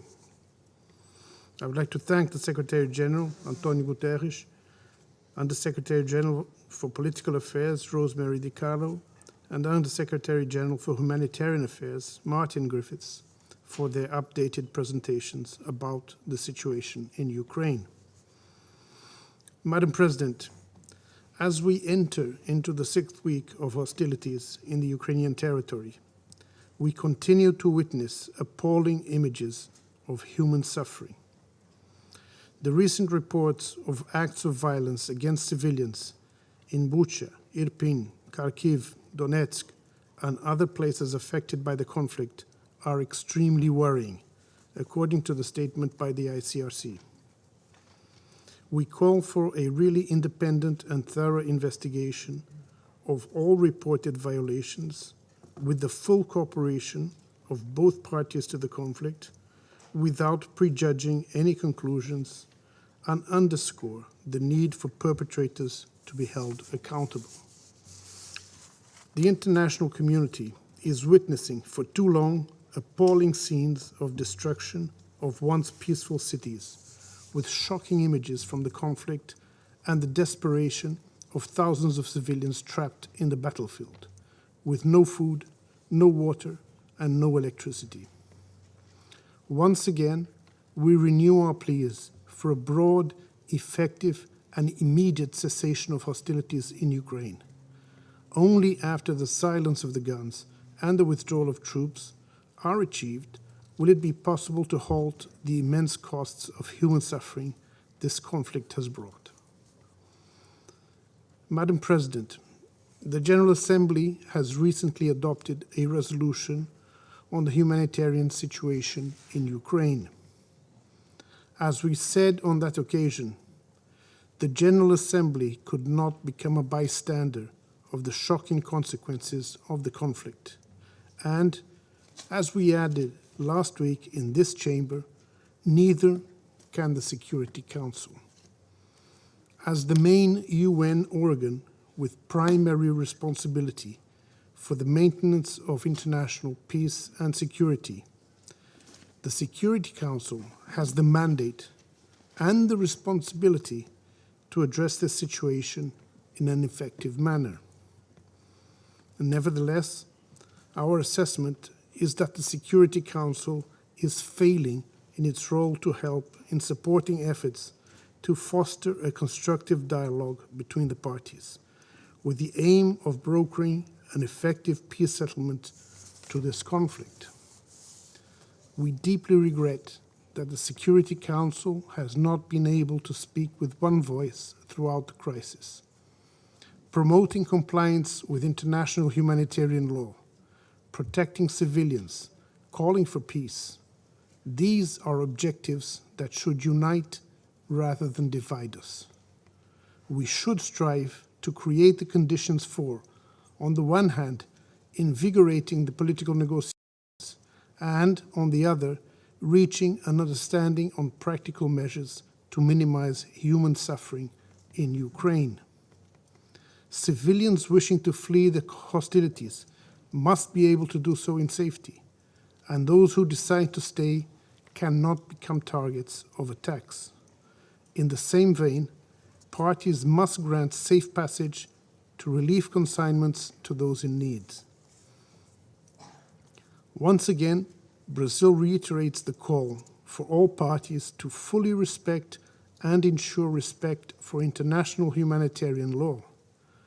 The causes of conflict, whatever they are, do not undermine the obligations of all parties have to guarantee that civilians should be protected, that the wounded receive medical care, that humanitarian assistance reach those in need, and that detainees be treated humanely in all circumstances.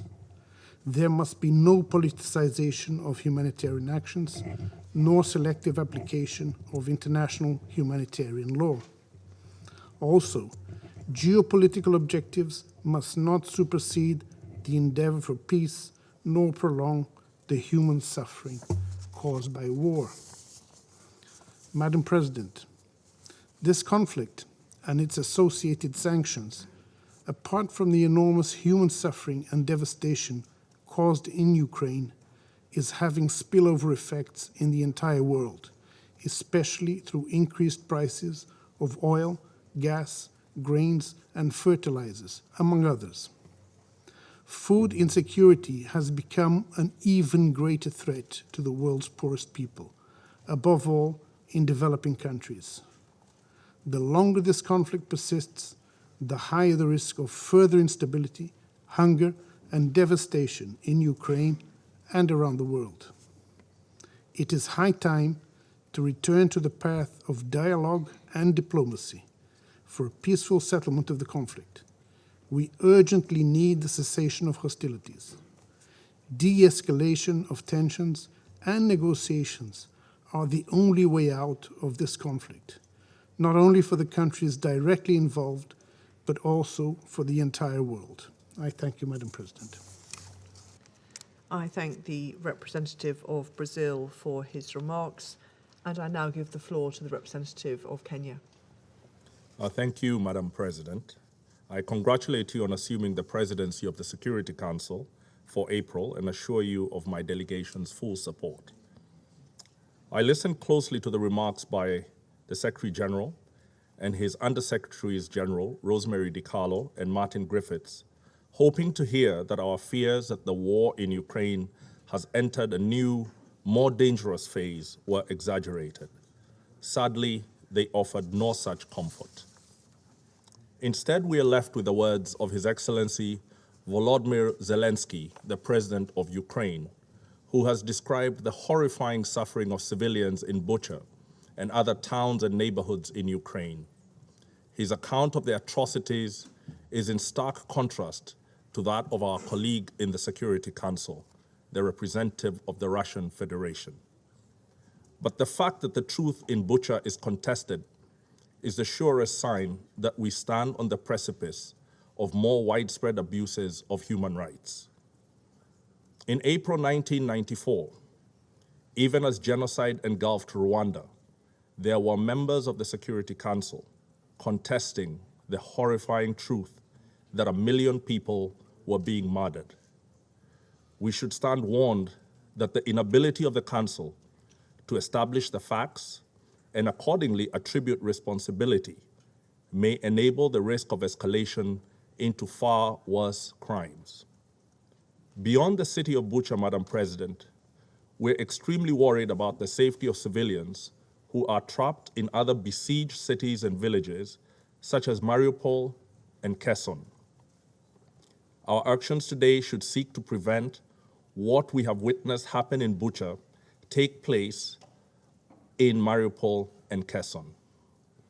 While we debate who is responsible for the horrors of Bucha, it is incontestable that what started as a special military operation is now a war, and that what began with reassurances of limited aims, not targeted at civilians, has led to thousands of dead civilians and millions of refugees and internally displaced. No one can doubt that there are flagrant violations of international law, international humanitarian law, and the UN Charter underway in Ukraine. Kenya condemns the abuses undertaken in the past few weeks and those in the eastern provinces of the country during the years that the conflict has raged.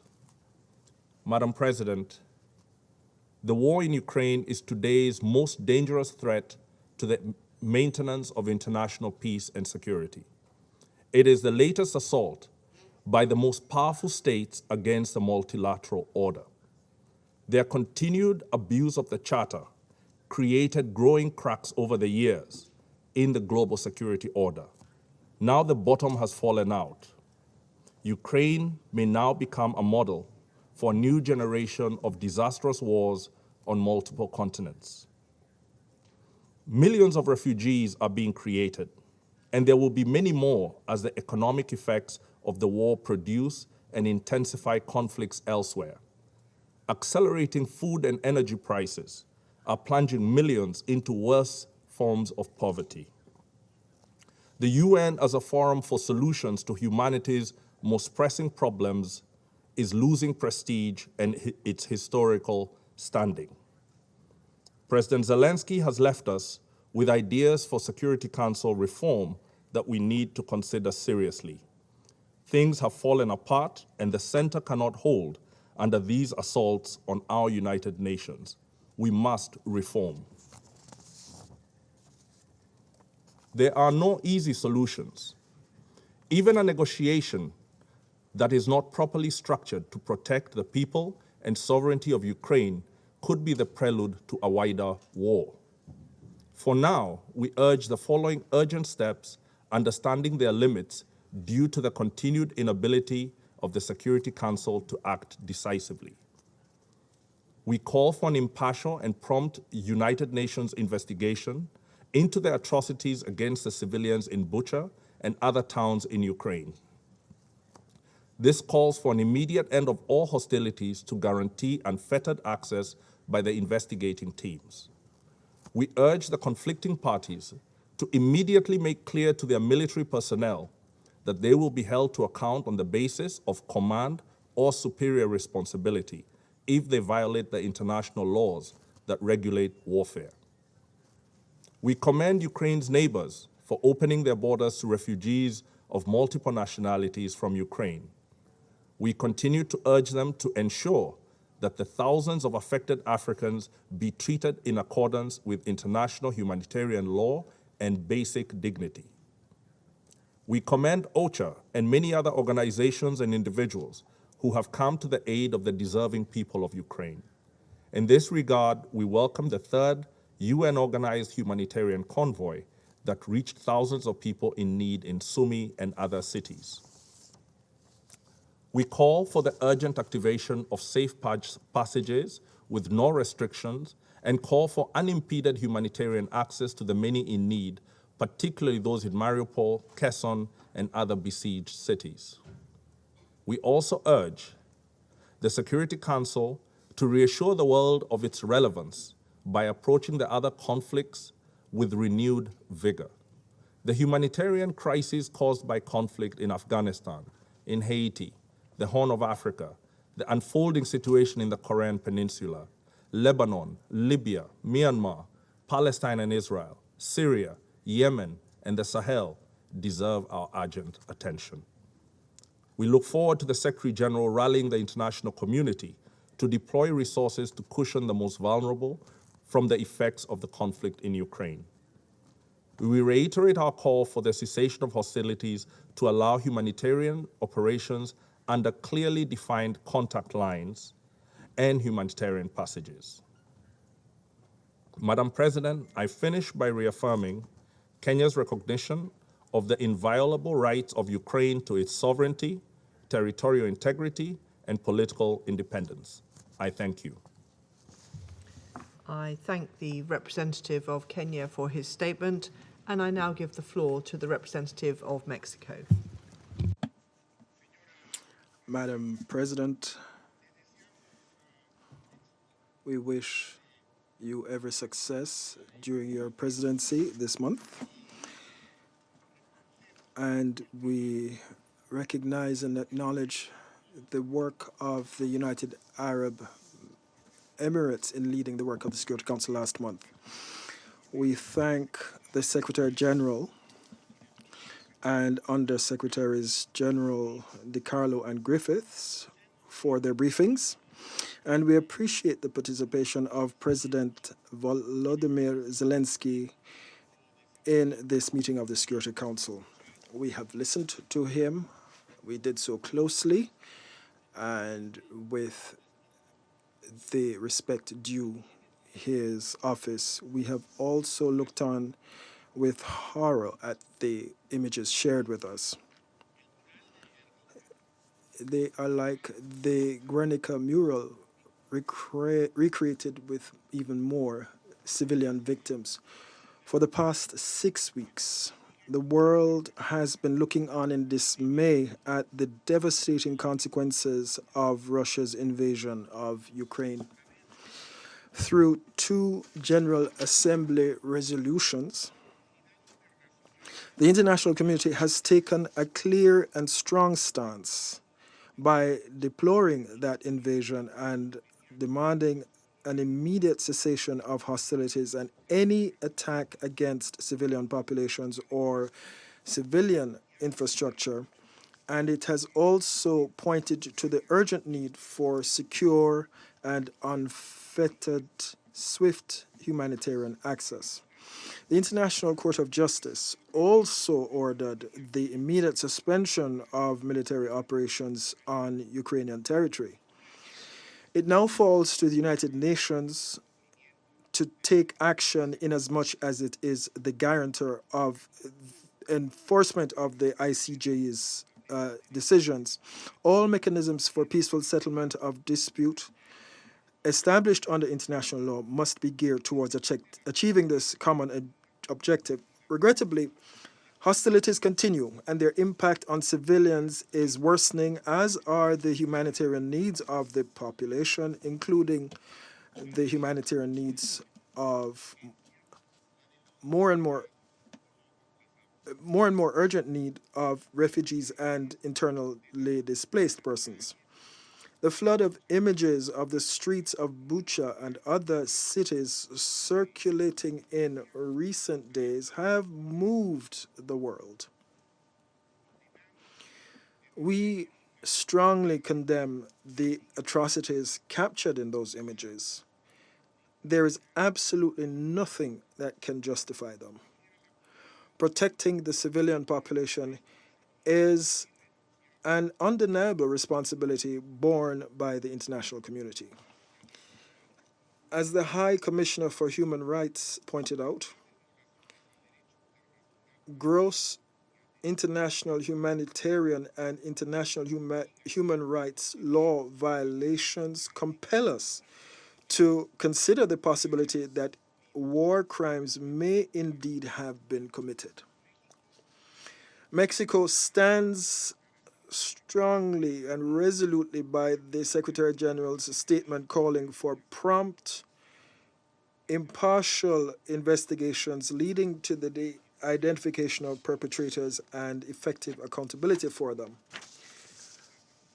By the same token, we will be closely following the work of the International Criminal Court, and we support the prosecutor who is now in the process of investigating allegations of international crimes committed in Ukraine, as well as the Independent International Commission of Inquiry established for the same person by the United Nations Human Rights Council, and their reports will be decisive. The consequences of this war have been horrifying.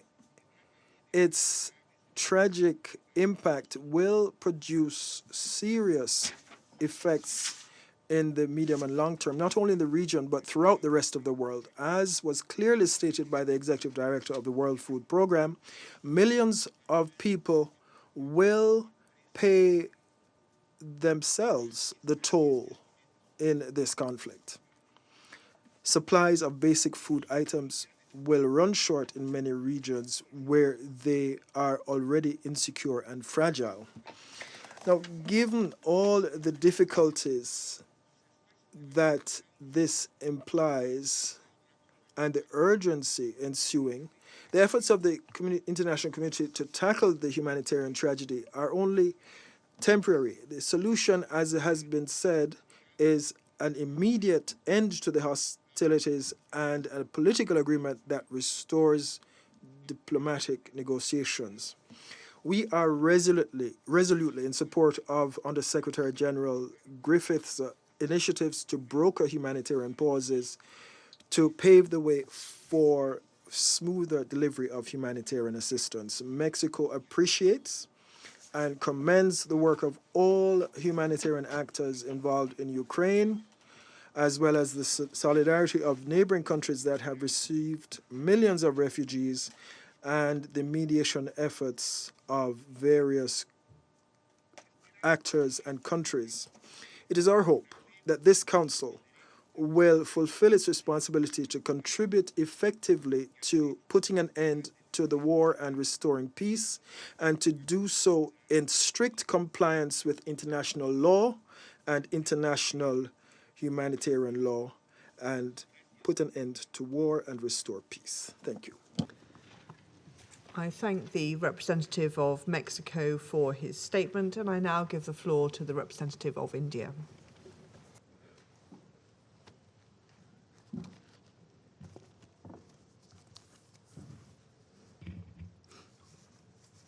Thank you, Madam President.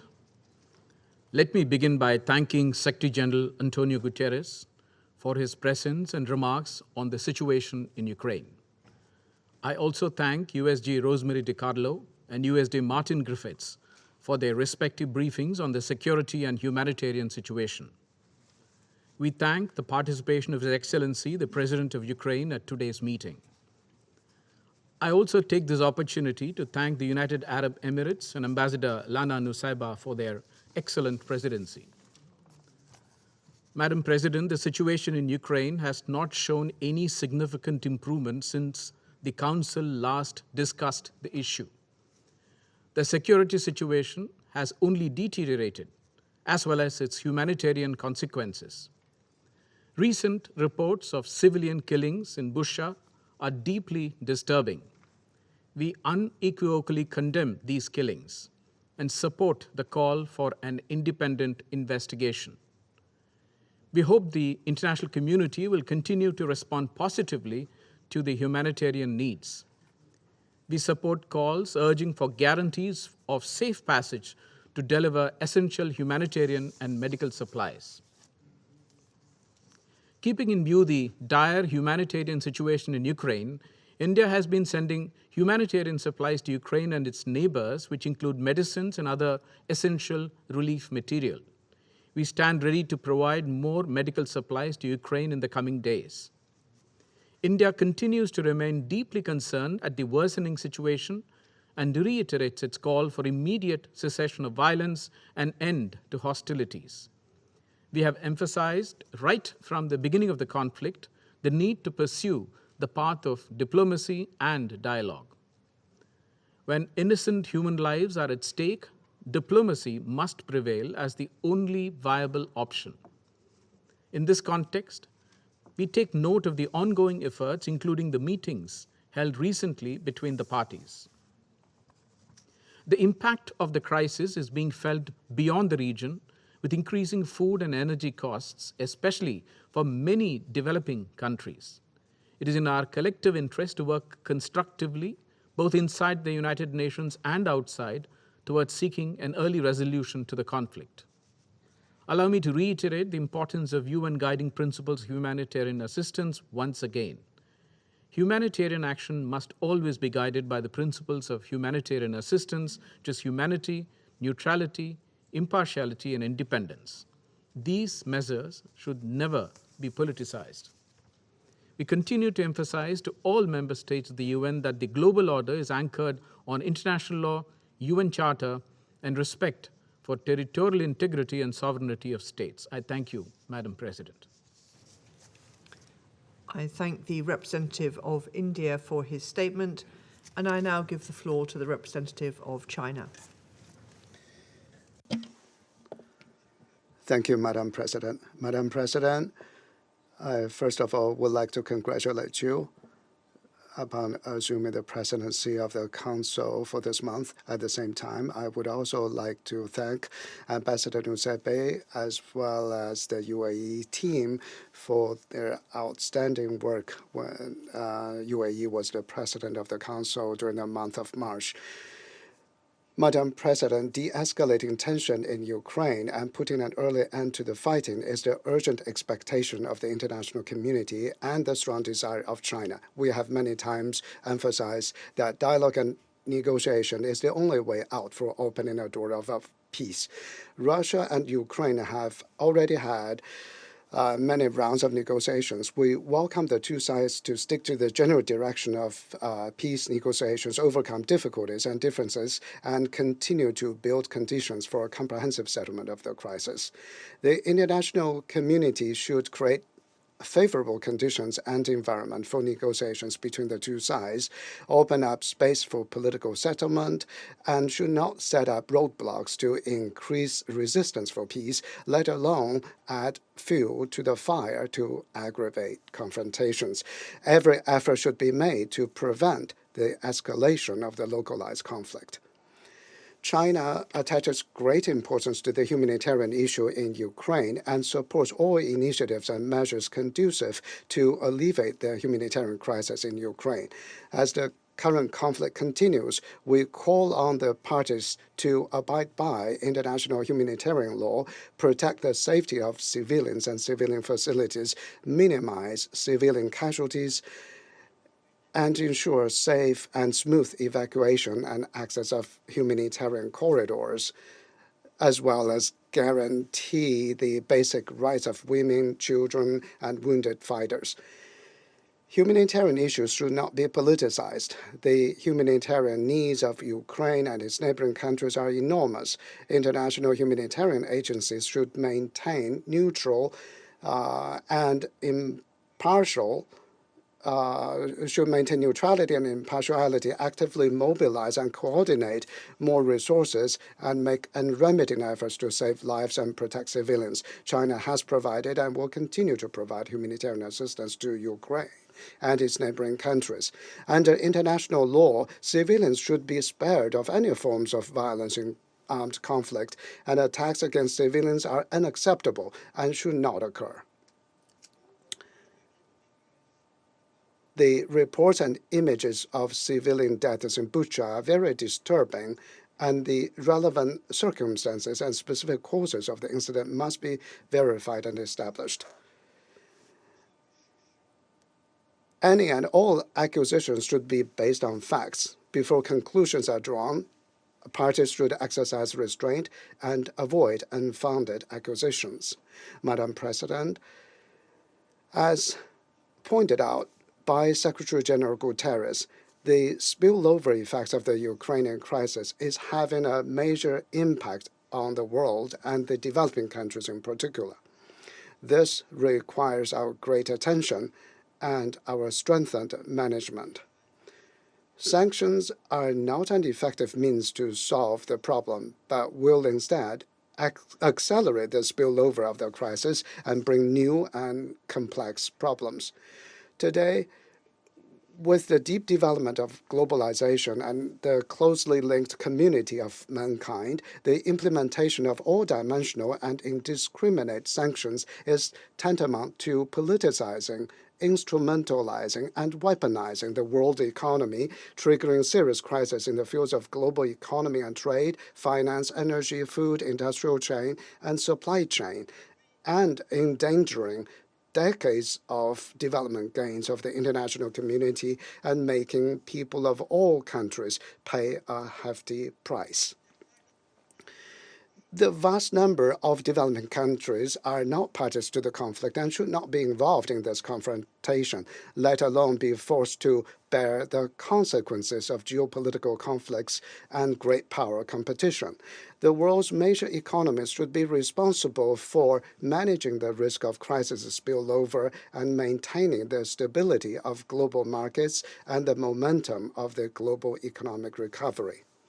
Madam President, more than 30 years after the end of the Cold War, such a geopolitical tragedy taking place in Europe now deserves our profound reflection. The sovereignty and territorial integrity of all countries should be respected, and small and medium-sized countries should not be pushed to the forefront of confrontation between and among great powers. All countries have the right to decide their foreign policy independently and should not be forced to take sides. The security of all countries is inseparable, and the security of one country cannot be achieved at the expense of the security of others.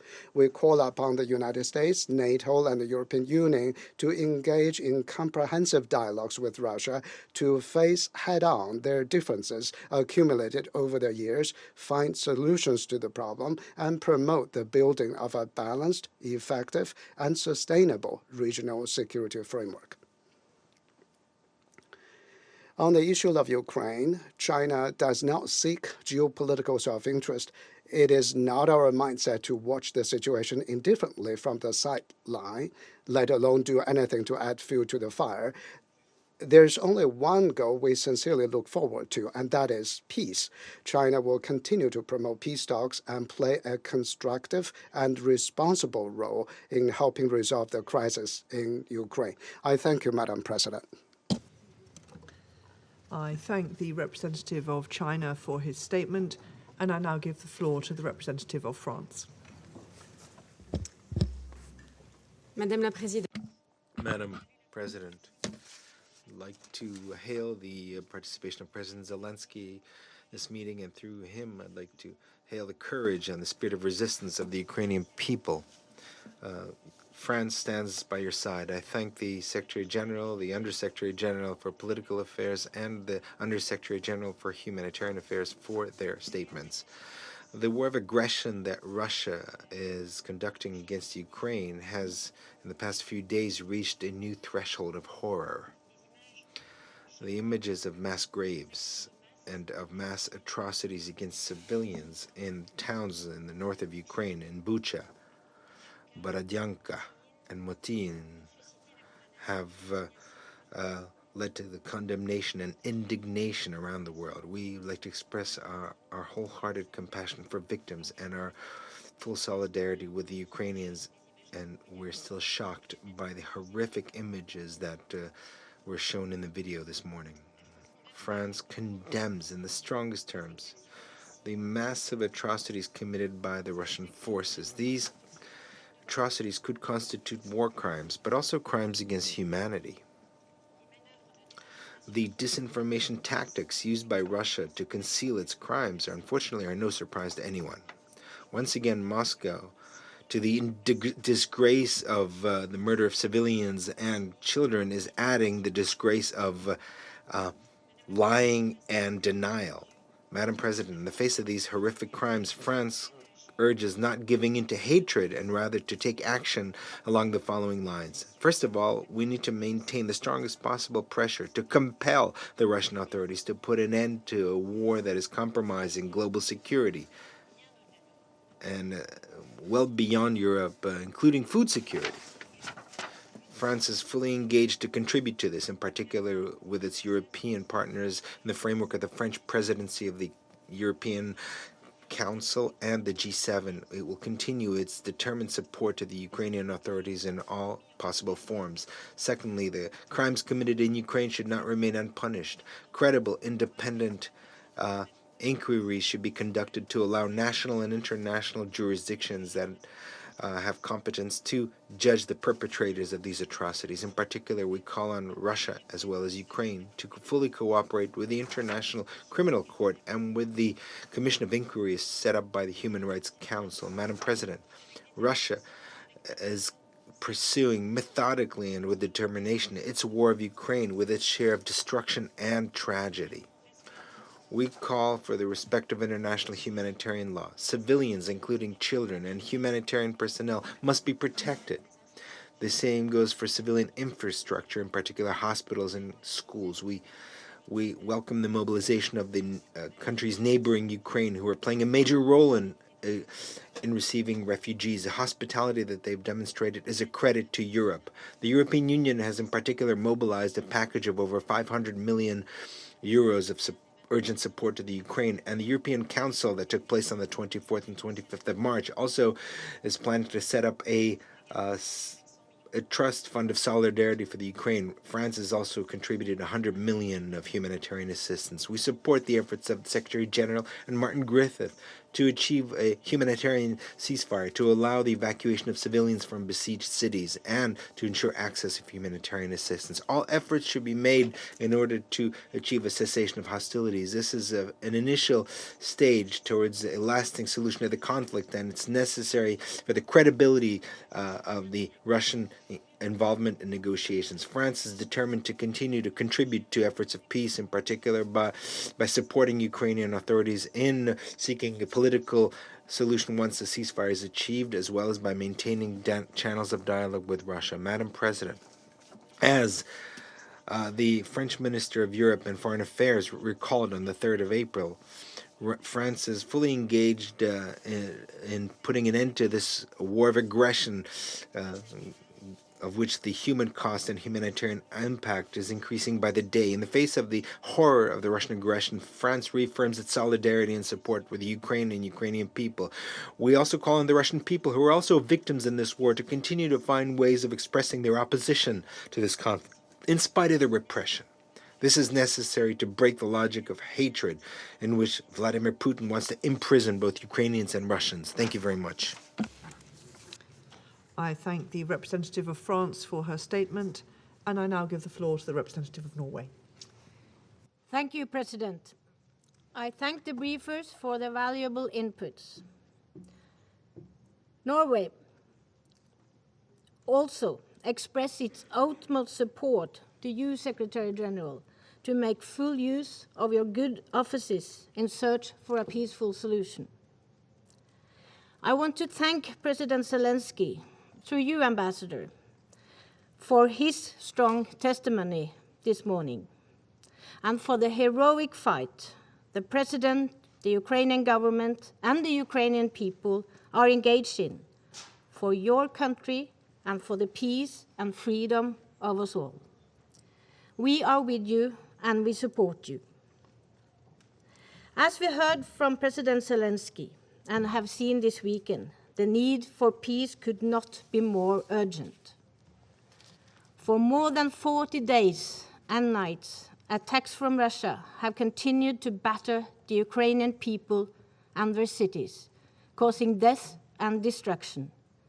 And the suffering is escalating. We too are appalled by the reports coming out of the areas around Kyiv and other regions. We are deeply shocked by the atrocities committed against civilians in places that has been held by the Russian forces, including Bucha. The images are distressing: dead bodies on the roads and in mass graves, homes, schools, hospitals, and other civilian infrastructure destroyed and reportedly left mined. President, Russia is desperate to hide the truth about the war, but atrocities must be investigated and those responsible must be brought to justice. In this respect, we welcome the establishment by the Human Rights Council of a commission of inquiry on Ukraine to investigate all alleged violations of international humanitarian law and human rights law. And we also welcome that the ICC has opened an investigation into the situation in Ukraine. We urge Russia and everyone holding evidence to fully cooperate with these investigations. We cannot allow there to be impunity for war crimes being committed in Ukraine. The world is watching. President, Russia's unprovoked and illegal war against Ukraine, a free and sovereign country, is also an attack on democratic values and on freedom. It is a blatant violation of international law and the very principles of the UN Charter. And as the Secretary General underlined this morning, this Council has a responsibility. We must do everything in our power to end the war and to mitigate its impact. Let me repeat the message by the Norwegian Prime Minister Støre gave to President Putin when they spoke on Thursday. He urged him to cease the hostilities and emphasized that Russia must ensure rapid, safe, and unimpeded humanitarian access to the civilian population, particularly in Mariupol. He stressed also the need to find a negotiated solution to end the war. President, the suffering is widespread. Russia's war is causing the largest humanitarian crisis in Europe since the Second World War. A quarter of the Ukrainian population has now been displaced, and cluster munition will continue to maim and kill long after the conflict has ended. The reconstruction, when it comes, will take years. Ukraine has been set back decades in its economic development, and the consequences of this war will be felt by generations of Ukrainians. Russia's war is also being felt globally, exacerbating other humanitarian crises and causing a serious negative effect on the agricultural sector with a global rise in food insecurity and increased prices of fuel and fertilizers. President, before concluding, let me be very clear. Russia must abide by international law. It must comply with the order of the International Court of Justice to immediately suspend this military operation and to withdraw its troops from Ukraine. The killing and destruction must end. Russia must stop its illegal war. Thank you. The representative of Norway for her statement, and I now give the floor to the representative of Ghana. Thank you very much, Madam President. I congratulate the UAE for its successful presidency in the preceding month and wish you and the UK delegation the very best for this month. Let me begin by thanking the Secretary General for his statement to the Council and welcoming the briefings of USG Rosemary DiCarlo and USG and Emergency Relief Coordinator Martin Griffiths on the prevailing situation in Ukraine and the coordinated humanitarian response of the United Nations agencies in the face of difficult operational challenges on the ground. I also welcome the virtual participation in this meeting of the President of Ukraine, His Excellency, Mr. Volodymyr Zelensky. My delegation has taken careful note of the Ukrainian President's remark, noted his country's steadfast commitment to peace, and encouraged the path of dialogue and diplomacy in finding a settlement of this needless war. Madam President, the prolongation of the war in Ukraine continues to be a situation of deep concern for Ghana. We are particularly disturbed by the increasing humanitarian cost arising from the unjustified aggression by the Russian Federation against Ukraine.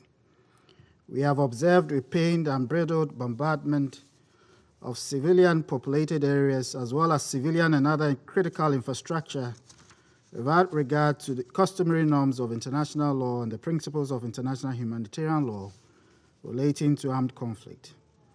Ghana is gravely concerned by the reports of alleged gross violations of international humanitarian law and international criminal law since the onset of the invasion, including emergent reports and images of human rights violations and the killings of civilians in Mariupol, Chernihiv, Kharkiv, and areas on the outskirts of Kyiv, such as Bucha. We support the call by the Secretary General for an independent, impartial, and thorough investigations to establish the facts, gather the evidence, and to hold all perpetrators of such atrocious crimes accountable for their actions. The killing of children, the aged, medical personnel, humanitarian workers, and journalists are deplorable, and we condemn all such acts unreservedly. We urge restraint on all sides and re-emphasize the urgency of an unconditional cessation of hostilities nationwide to enable the evacuation and safe passage of civilians and facilitate the delivery of life-saving aid to the people in the cities that remain under siege. Humanitarian agencies require unobstructed access to reach people in need of food, water, and medicine and other critical supplies, and all parties must guarantee such access. The ravages of both the global COVID-19 pandemic and the situation in Ukraine demonstrates the interconnectedness and interdependence of states and reinforce the need for a unified international response in support of the path of dialogue and diplomacy. Madam President, we have followed closely the direct negotiations between the conflicting parties and note the progress made in the fourth round of consultations which took place in Istanbul on 29th of March 2022. To sustain the negotiations, we urge a restraint in the ongoing hostilities and a follow-through of the express commitments to resolve the security concerns of the parties. In furtherance of the efforts of the parties, the Council must at this time focus attention on supporting confidence-building measures that facilitate a negotiated settlement of the immediate conflict and the wider question of European security on the basis of international law and other internationally agreed frameworks. The convergence of the parties and the international community on these matters would be the only way to end the tensions, bridge the differences between the parties, and forge a unified position on the situation in Ukraine. I thank you for your kind attention. I thank the representative of Ghana for his statement, and I now give the floor to the representative of the United Arab Emirates. Thank you, Madam President, and I'd like to join others in congratulating you and your team for assuming the presidency and wishing you a productive month. I'd also like to thank the Secretary General, the Under-Secretary General for Political and Peacebuilding Affairs, and the Under-Secretary General for Humanitarian Affairs and the Emergency Relief Coordinator for their helpful briefings. We also thank President Zelensky for his address to this Council. We have once again heard in this Council deeply sobering and concerning reports from the ground, including from Martin Griffiths and Rosemary DiCarlo. And with every meeting, the Council is reminded of the rapidly deteriorating humanitarian situation on the ground in Ukraine. 1/4 of the country's population have fled their homes. And the rising death toll and the destruction of critical civilian infrastructure are a grim reflection of the tragic human cost of war. The images coming out of Bucha and other towns and cities are shocking. The alleged crimes they entail are of the utmost gravity, And first and foremost, as others have said, we must establish what has happened here with the cooperation of all parties. It is imperative that we do not get caught up in a war of narratives in addition to the conflict that is ongoing. Indeed, we need to allow for the existing mechanisms to investigate the facts on the ground impartially so that justice for all victims can be served, and we acknowledge the Secretary General's call for that independent investigation, as well as last week's appointment of the members of the Human Rights Council's Independent International Commission of Inquiry on Ukraine. As we enter the 6th week of conflict, we believe that an immediate cessation of hostilities throughout Ukraine is imperative to move towards a peaceful solution to the war in Ukraine. And we take note of efforts to reach a diplomatic resolution to the conflict, and we see the ongoing negotiations and several rounds of negotiations between Russia and Ukraine as a very positive development. We remain hopeful that these efforts at the negotiating table can urgently translate into de-escalation on the ground, and we urge others to support these efforts. We also welcome the readout from Mr. Griffiths on his meetings with senior Russian officials, as well as his upcoming meetings with Ukrainian officials. Establishing a viable humanitarian ceasefire could be a stepping stone for broader negotiations and eventually a sustainable peace. However, until a cessation of hostilities is achieved, the priority must be to work towards protecting and alleviating the suffering of civilians. And in addition to the points we made during the last Council meeting on Ukraine on 29th March, I want to focus here on 4 additional points for the Council's consideration. First, as others have done, we all need to continue to reaffirm the need for all parties to abide by their obligations under international humanitarian law, in particular the protection of civilians and the respect for the principles of distinction and proportionality that are paramount in conflict. Second, the difficulties in providing relief and humanitarian access need to be addressed immediately and can be addressed quickly. It's critical to find either local or broad-based agreements for security guarantees to allow for the safe provision of humanitarian assistance and for civilians to voluntarily evacuate safely. And these are initial confidence-building measures that can be developed down the line and should also be encouraged, including the proposals left by Mr. Griffiths with the government in Moscow. Third, as the ICRC has noted, false narratives and disinformation has the potential to cause real harm for humanitarian organizations on the ground. The use of digital technologies that amplify the spread of harmful information, including misinformation, disinformation, and hate speech, is a true challenge in conflict zones. And these phenomena are not new, but technology has greatly increased the scale and speed at which harmful information reaches target audiences online. And this is particularly concerning in crisis settings where information can influence the dynamics and behavior on the ground and can put communities and humanitarian responders at risk. Fourth, at a time of conflict, protecting civilians, of course, must be our top priority. However, we should not forget the impact that war has on a nation's cultural heritage and identity. We're concerned by UNESCO's recent report on the dozens of cultural sites that have been damaged in Ukraine since the conflict began.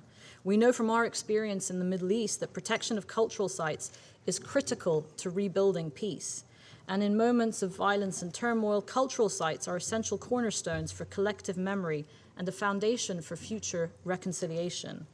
We therefore call on all parties to refrain from the unlawful destruction of cultural heritage and to think about what comes next after the war concludes for the people living there and how they go about building peace. Before I end, allow me to take a moment to reflect on what others have commented on, including the Secretary General, and that is the devastating impact of the conflict on food security worldwide. And we're alarmed by these figures shared by the Secretary General just now on how the war is affecting some of the most vulnerable communities around the world. 1.2 billion people in 47 developing countries are at risk due to rising food prices. And food shortages are aggravating situations already on this Council's agenda, and these shortages are felt in other settings where high prices of basic commodities can lead to further unrest and instability, not just in this part of the world, but around the globe. So we look forward to seeing the UN Global Crisis Response Group on Food, Energy and Finance address these issues and offer it our full support. And let us not forget that the effects of this war are hitting communities that are still reeling from the global COVID-19 pandemic. And these vulnerabilities are further exacerbated by reduced domestic food production due to the rising costs and scarcity of chemical fertilizers and pesticides. And the knock-on effects, including global conflicts, will be grave, and the Council must stay focused on all of them. Unless we do something to end this conflict now, it will continue to drive suffering and instability worldwide in the coming months and years, and the world simply cannot afford this, and the Security Council should do its part to stop this conflict and to help parties come and reach a peaceful solution. Thank you. I thank the representative of the United Arab Emirates for her statement, and I will now make a statement in my capacity as the representative of the United Kingdom. President Zelensky, by video, Secretary General, colleagues, the United Nations was created in the wake of a European war of aggression that laid waste to Europe and engulfed the world. All of us who signed the UN Charter committed to ending the scourge of war, to fundamental human rights, the dignity and worth of the human person, the equal rights of nations large and small, to justice and respect for international law. Yet now, we're facing another war of aggression in Europe. We've heard today, again, the devastating impact of Russia's unilateral and illegal military action in Ukraine, its impact on surrounding countries and the region, and on the security and prosperity of the wider world as it seeks to recover from the COVID-19 pandemic. Thousands killed, millions displaced, cities razed to the ground, hospitals bombed, citizens cut off from food, water, and medicine, blockaded seaports, and the rapid increase in wheat prices, pressure on already stretched humanitarian resources. And now, as Russia is forced into retreat from areas around Kyiv, the brutality of the invasion is laid bare. We've all seen the horrific images from the towns of Bucha and Irpin of civilians deliberately killed in areas from which Russian forces have recently withdrawn. And the video we saw earlier underlined that horror. These acts and other credible incidents must be investigated as war crimes, and the UK fully supports the work of the International Criminal Court and the work of the Ukrainian Prosecutor General and other national prosecutors. Colleagues, as we and so many others have said so many times, all of this could be stopped if the Russian Federation ended this war now. I resume my function as President of the Council. The representative of the Russian Federation has asked for the floor to make a further statement. Thank you, Madam President. I know that this does not bring us closer to the end of today's meeting, but since today's topic is extremely important, I think it's essential to say a few words about what was the reason for this meeting, which we didn't have a chance to say yesterday because we were not given a chance to have a separate meeting of the Security Council on this topic. And unfortunately, yesterday's meeting, in any way possible, our Western colleagues tried to kind of sweep it under the carpet, and we have seen an example of how of the new new rules-based order.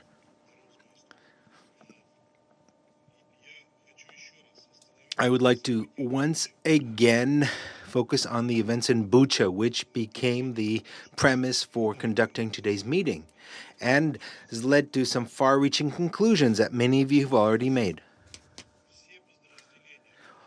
All units of the Russian armed forces fully withdrew from Bucha as a gesture of good faith on the 30th of March. The very next day, after a round of negotiations between Russia and Ukraine in Turkey, in the presence of negotiators. Now, a report about this was published that very same day on an official website of the Russian Defense Ministry.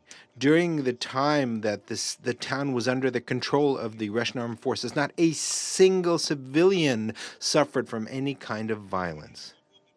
People were able to move around freely around the town and use their cell phones. Furthermore, the towns of the Kiev Oblast was the Russian army supplied 450 tons of humanitarian assistance to those cities. This was confirmed. Now, the towns, the Russian army did not prevent people from leaving the towns. All inhabitants could freely leave the towns toward the north.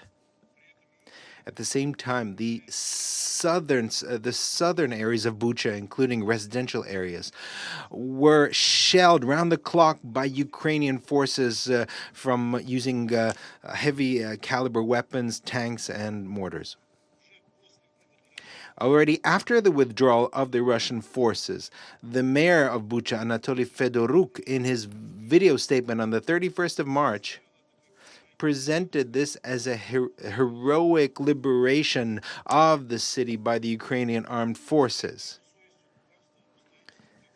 Now, let's set aside its so-called liberation, and let's focus on the fact that he confirmed the fact on the 31st of March that there were no more Russian soldiers in the town on the 31st of March. Furthermore, the mayor did not mention any local inhabitants with their hands tied and having been shot.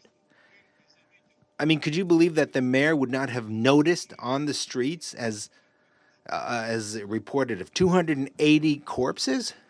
He wouldn't have noticed that? On the 1st of April, the deputy of the council, Yekaterina Ukraintseva, the deputy of council of Bucha, in a 2-minute video, warned several times the local residents that representatives of the Ukrainian security forces have entered the town and are conducting a mop-up operation, and she's asking everyone to be very careful. Now, on social media, you can also find an almost 8-minute video about the announced mop-up of Bucha by the Ukrainian National Police on the 2nd of April. On that video, there are no bodies of civilians on the streets. Furthermore, on that video, the National Guard of Ukraine also interviews local residents who didn't mention any corpses or mass shootings. On one of the Ukrainian news sites, there was also a warning posted on the upcoming mop-up of Bucha on the 2nd of April from a mop-up of Russian collaborators. Now that's been deleted, but users were able to save that video. Now, testimony, so-called testimony of crimes, or evidence of crimes by the Russian armed forces in Bucha appeared only on the 3rd of April, on the 4th day after the Russian forces left the town. Once again, without any evidence based on the presumption of guilt, the Russian army is being accused of some kind of evil deeds. Now, of course, we could not notice how these Ukrainian videos were taken up by Western media and human rights organizations who claim to be impartial, and the clear inconsistency between the Ukrainian version and the actual facts is clear. If the corpses of civilians had been out in the open several days, they would have had several signs that were well known to forensic specialists. And our Western colleagues don't seem to be bothered by that. Otherwise, the New York Times would not even go further by stating that the corpses were there on the street since the 20th of March. Can you imagine what kind of state they would have been in? Furthermore, many of the bodies in the videos circulated by the Ukraine had white bands, armbands on. These are armbands that were worn by civilians after the entry of the Russian armed forces into the town. And one of the videos posted by Ukrainian radicals, you could hear a call to shoot anyone who doesn't have blue arm bands on.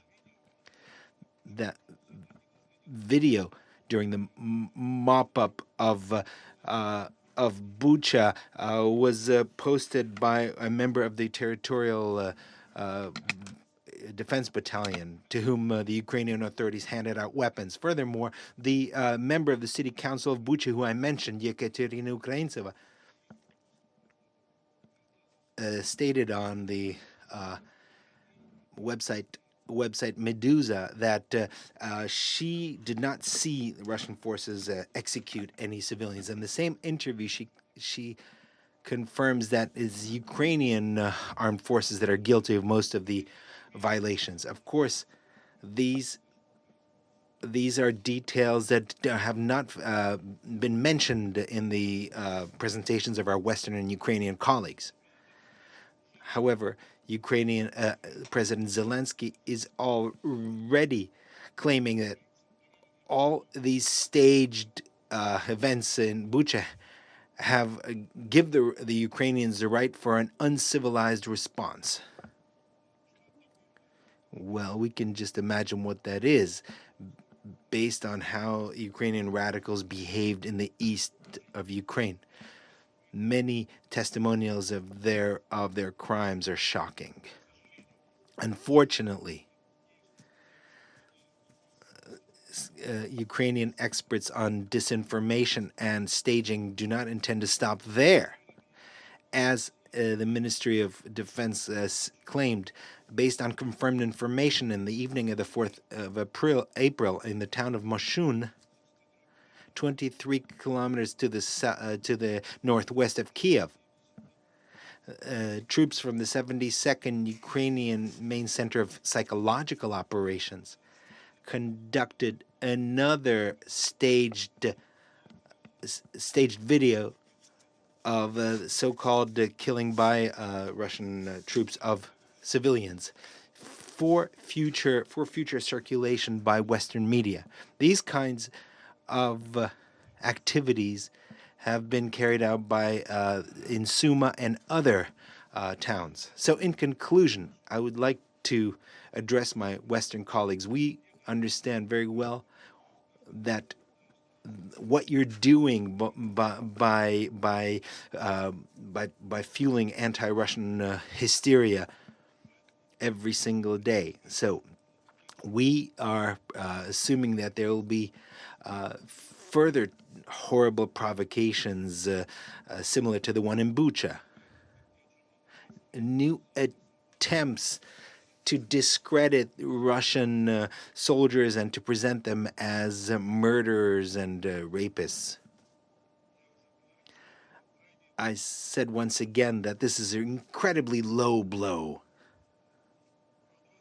Of course, you're not interested in the fact that modern technologies today make it possible to create any video. We watched a video today presented by the Ukrainian side. Today, already the Ukraine is full of in fact, information refuting what was in the video, stating that it wasn't filmed in the right place with not the right people. And just a few words to my American colleague, who declared a crusade to exclude Russia from the Human Rights Council.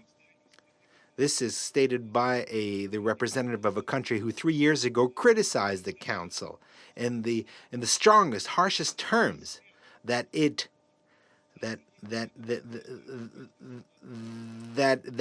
the audacity of condemning the actions of American soldiers in Afghanistan. And as is well known, the United States left the Council. So I hope that our colleagues from the United Nations will not allow themselves to be manipulated and play up to Washington and its very dangerous games. Thank you very much. I thank the representative of the Russian Federation for his statement. The representative of Ukraine has asked for the floor to make a further statement.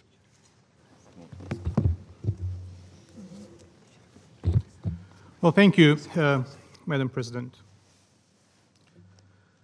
Before I switch to English, I would say a couple of words, a couple of lines rather.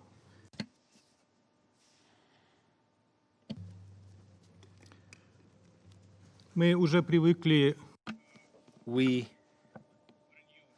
have become accustomed to the lies that are constantly being spewed in the chamber of the Security Council. Comrade Nebenzia decided to quote from an interview from a media outlet called Meduza. I'd like to ask Comrade Nebenzia, excuse me, why he doesn't quote the interview in full. Let me quote that interview, who the representative of Putin wanted to use for his purposes.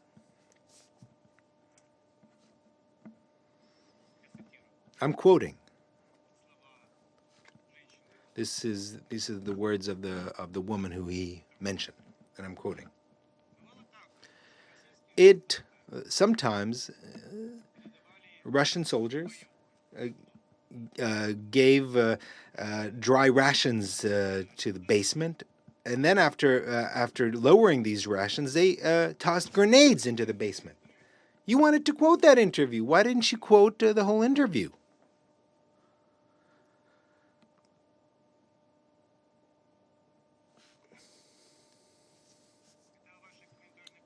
This is about your humanitarian assistance, after you provide that humanitarian assistance, you toss grenades. That's an interview from the same woman who you mentioned. English. I would like to make my further statement in response to the hypocritical questions by Putin's representative.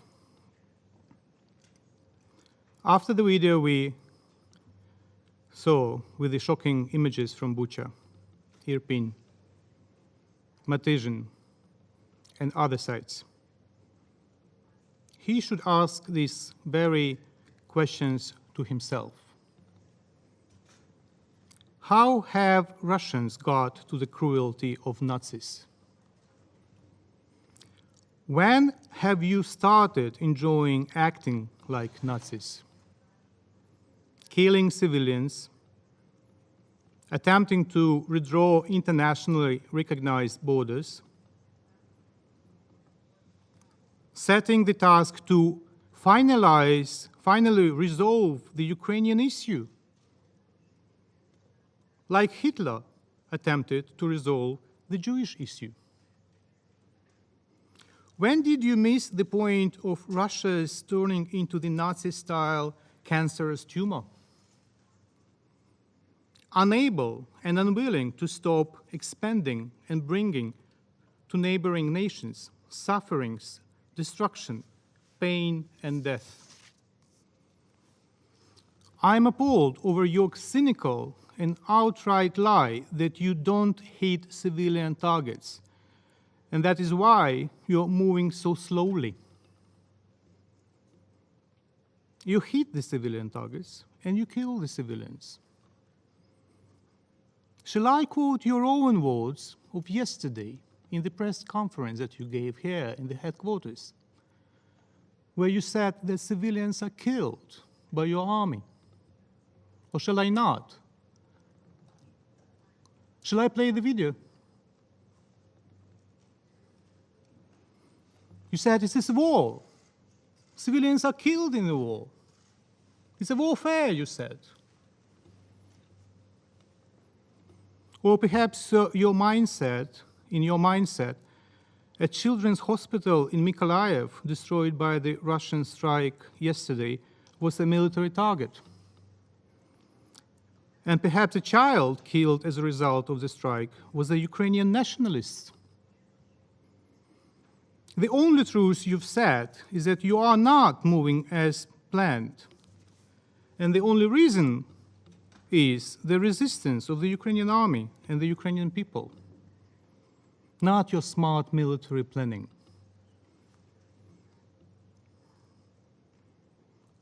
The Ukrainian people who realize quite clear what the Russian world in reality means. And we thank the international community for the solidarity with Ukraine. Ukraine will win in its territory, and the entire world will win, despite the threats that the criminal and the liar throws in the face just in the Security Council chamber. Finally, if there is anything that we have to thank the Russian representative for, it is his acknowledgement at yesterday's press conference that Russia is waging war against Ukraine. War, you said several times, not the special operation. And I consider this confession shall impact the UN assessment of what is going on in the center of Europe. Perhaps it was the unique moment when we should believe what a fully accredited representative says in the United Nations. Hence, once again, a reminder to Putin's diplomats. Ribbentrop denied any knowledge of concentration camps, racial extermination policies, yet was found guilty at Nuremberg war crime trial. And we all know what happened to him on the 16th of October, 1946. I thank you. I thank the representative of Ukraine for his statement. I now give the floor to His Excellency Mr. Olof Skog, the head of delegation of the European Union to the United Nations. Thank you, Madam President. I address the Security Council on behalf of the European Union and its member states. North Macedonia, Montenegro and Albania, Bosnia and Herzegovina, Iceland and Liechtenstein, Republic of Moldova, Georgia, Monaco and San Marino all aligned themselves with this statement. And I wanted to start by congratulating you, Madam President, for the United Kingdom for assuming the presidency for the month of April and for convening this meeting and for inviting us to speak and also acknowledge the presidency of March of the United Arab Emirates. I want to thank the Secretary General, the Under-Secretary Generals Di Carlo and Griffiths for their presentations, and I want to express our full support, solidarity and respect for the heroic people of Ukraine as embodied by the message this morning by President Zelensky. Madam President, 41 days ago, Russia decided to wage a war of aggression against Ukraine in blatant violation of international law, the principles of the UN Charter and of the acquis of the OSCE, an affront to the rules-based order and to the global security and stability. And we have heard and seen again today the tremendous cost to the people of Ukraine. The dramatic consequences of Russia's war of choice are well known. Thousands of lives have been lost. Over 11 million people, most of them women and children, have been forced to leave their homes. Over 500 schools and 52 hospitals have been shelled. Entire cities have been razed to the ground. The unfolding drama in Mariupol and the images from Bucha stain our common humanity. Russia must stop this senseless act of violence. The EU condemns in the strongest terms Russia's unjustified and unprovoked war of aggression against Ukraine. We demand that Russia immediately stop its military aggression, immediately and unconditionally withdraw all forces from the entire territory of Ukraine, and fully respect Ukraine's territorial integrity, sovereignty, and independence within its internationally recognized borders, as demanded by the United Nations General Assembly. We condemn in the strongest possible terms the reported atrocities committed by the Russian armed forces in a number of occupied Ukrainian towns.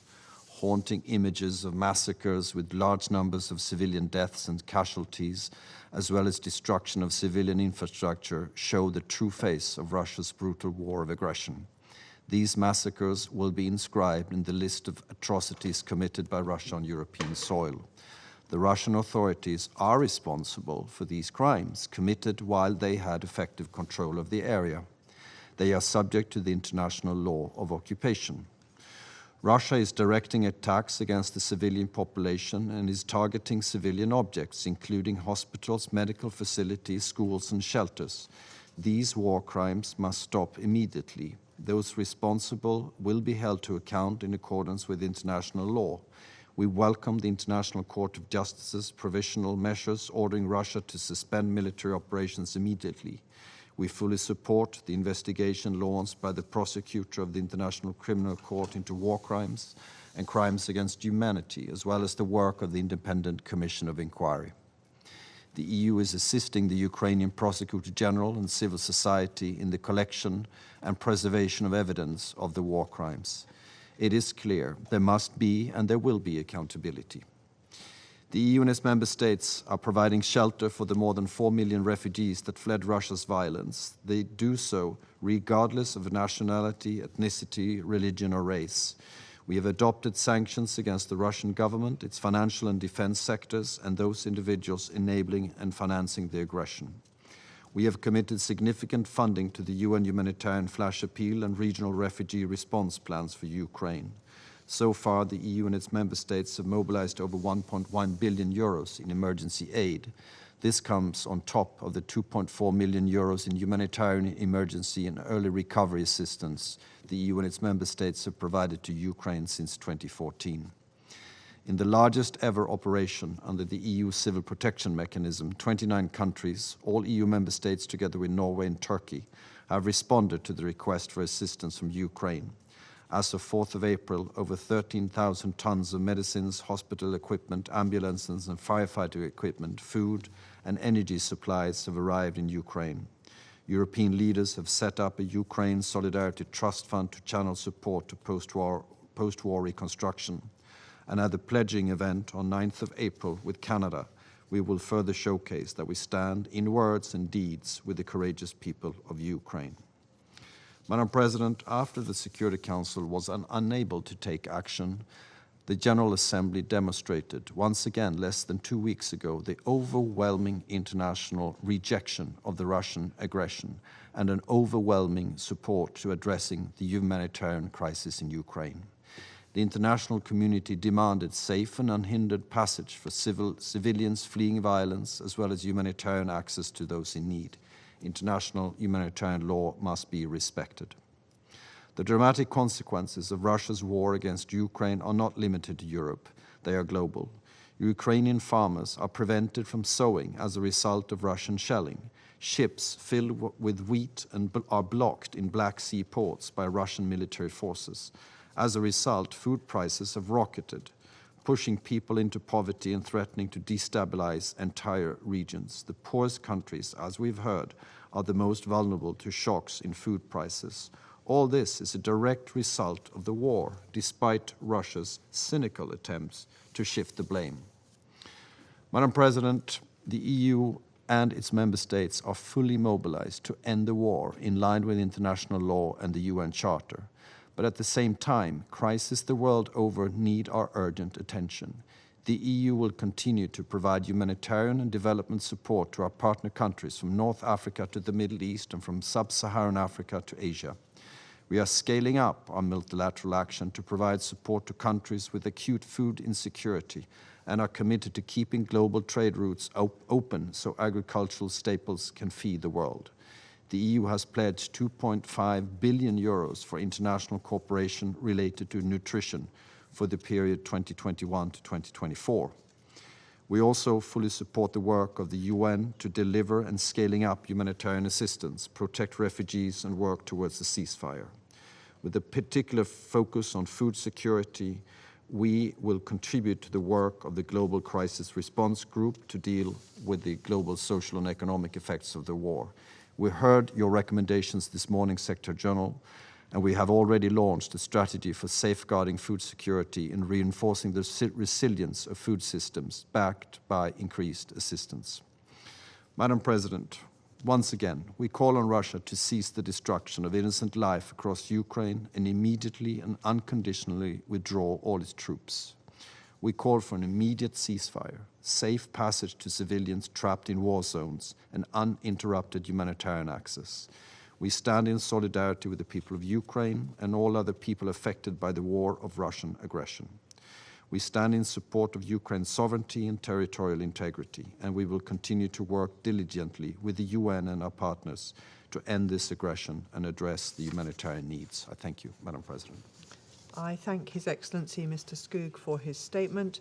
I also acknowledge the written statement submitted by the delegation of Poland earlier before the meeting, and also from the 8 Nordic Baltic countries. There are no more names inscribed on the list of speakers. The meeting is adjourned.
Good afternoon. I'm going to make these remarks in my national capacity as the permanent representative of the United Kingdom. The Security Council has just met to discuss Russia's continued assault on Ukraine 40 days into the war, including the harrowing images and reports that came out of Bucha at the weekend. President Zelensky also addressed the Council following his visit to Bucha yesterday. President Zelensky's reports of the destruction and torture Russian soldiers carried out on Ukrainian civilians were extremely harrowing. He told us about the men and women who were shot in the streets with their hands tied behind their backs. He told us that women had been gang raped, including in front of their children. That people had had their limbs cut off and their tongues cut out. That Russian tanks had crushed Ukrainian families who sat in their cars, unable to escape. He told us that there must be accountability for these crimes. The UK, as current President of the Council and as a committed partner of Ukraine, will not rest until that has happened. And you'll remember that we were the early supporters of the ICC inquiry, which is now going on, and we welcome the announcement today from the Secretary-General of an independent inquiry. Frankly, we found Russia blamed everyone else, but we've all seen the satellite images that show the bodies having been in Bucha for weeks. President Zelensky also called for the United Nations, the UN Security Council, and the international architecture to act on these war crimes and to reform if necessary. The United Nations was also clear.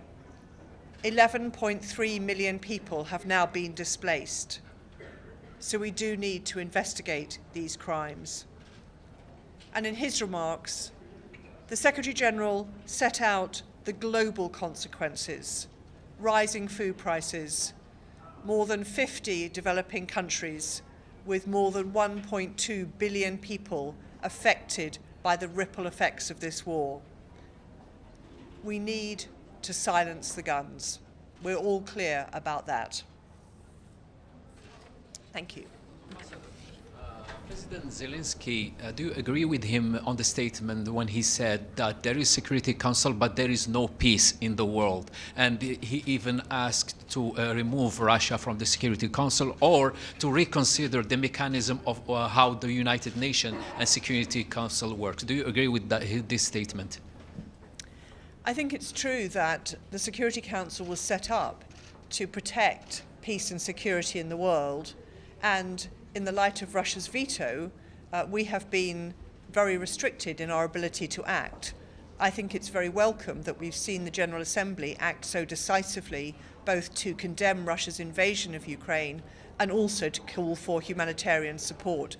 And we've seen that in those strong votes that you've seen with 141 and 140 countries. But we do need to make sure that now and in the future, the Security Council and the UN as a whole is able to respond to these sort of challenges. And that's why we're very strong supporters of the Secretary-General's common agenda, which will help drive through these reforms we need to see. Thank you. Madam Ambassador, there seems to be a unanimous call for an independent investigation, not only in Bucha, but elsewhere in Ukraine. Can you perhaps talk about how soon that can happen and what the process is in that regard?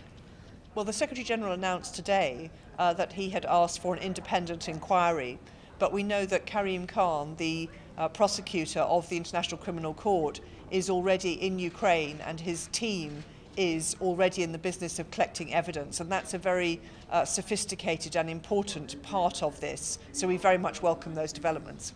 Thank you.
That's a pile of bloody lies, nothing new.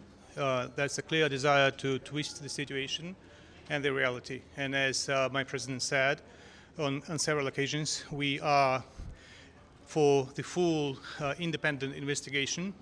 We are not living in the 18th, 19th, 20th century. We are living in the 21st century, where we have multiple high-tech means to verify the facts, including the satellite, forensics, and all other things. Ambassador, President Zelensky failed the UN Security Council for preventing the war in Ukraine, but elsewhere, and he has given some examples, Syria, Afghanistan, and he called for a fair representation. Can the UN start, or can they start questioning the role of Russia, and how can they do it? Well, the role of Russia is unquestionable. It's disastrous. I mean, that's a clear and a very effective immobilizer of, on the way of fulfillment by the Security Council of the mandate. So there is a need, and I think that one of the outcomes of this tragedy, of this war, should be a real and serious revision of the way the Security Council functions. And if the entire international community, it's not only about Ukraine, it's about the entire international community, if the entire international community can trust the Security Council as it is today with the security, so there will be no switching to business as usual. Or if there is a switching to the business as usual, then, as my president said, this organization should dissolve itself. Ambassador, the Russian ambassadors just told me that the video that was just played, that is all fake as well. What can I say? Of course it's fake. Of course, in the Russian mind it is. But as I said, I bring you back to my reply to the first question. But how do you counter this, the constant... I will not dignify the bunch and the torrent of lies. It is not my job to investigate and to verify. Ukraine is open to international investigation, all right? There are already satellite imagery. Satellites can read your text messages to your family on your smartphone. So satellites are able to do everything. What should be the next step of the UN, Ambassador? Was that? What should be the next step? The next step will be the consideration of suspension of the Human Rights Council membership of the Russian Federation, which is an appalling tumor on the Human Rights Council, using the language of Comrade Nebenza. Ambassador, is there a set date on the action in the General Assembly? And also, your president mentioned the creation of an alternative security architecture. It's not the alternative security. I'm not sure that you're quoting properly. We can refer to the actual text, but the current security architecture as it stands is not capable to guarantee and provide security. That's a matter of fact, and you cannot deny it. So we must revisit the architecture, and we have to be responsible in setting up something that provides security to a Caribbean nation, to an African nation, to a Latin American nation, to a European nation, which happens, unfortunately, so far to be a neighbor to the Russian Federation. All right? Is this something you're going to bring forward in the coming days with your colleagues? No, it's a very comprehensive subject that should be discussed thoroughly, but the discussion should not be a repetition of a marathon, a September marathon in the General Assembly. It should be a very thorough discussion after the war. As for the GA vote, do you have a date on that? No, we don't have a date. We are working with the office of the PGA. We are working with the Secretariat of the General Assembly as well. We are in the process of consultations with many countries. We will not do it single-handedly. We're not doing it on our own or with a minimum number of countries. That will be a cross-regional action. All right? You will get the support you need to remove Russia from the Human Rights Council, Ambassador. I really want to see the names of countries who believe that atrocities of the kind that Russia and its armed forces committing are compatible with the membership in the Human Rights Council. Really, I want to see that list of the countries. And I'm sure your constituents, your readers, your governments really want to see the list of these countries. Thank you.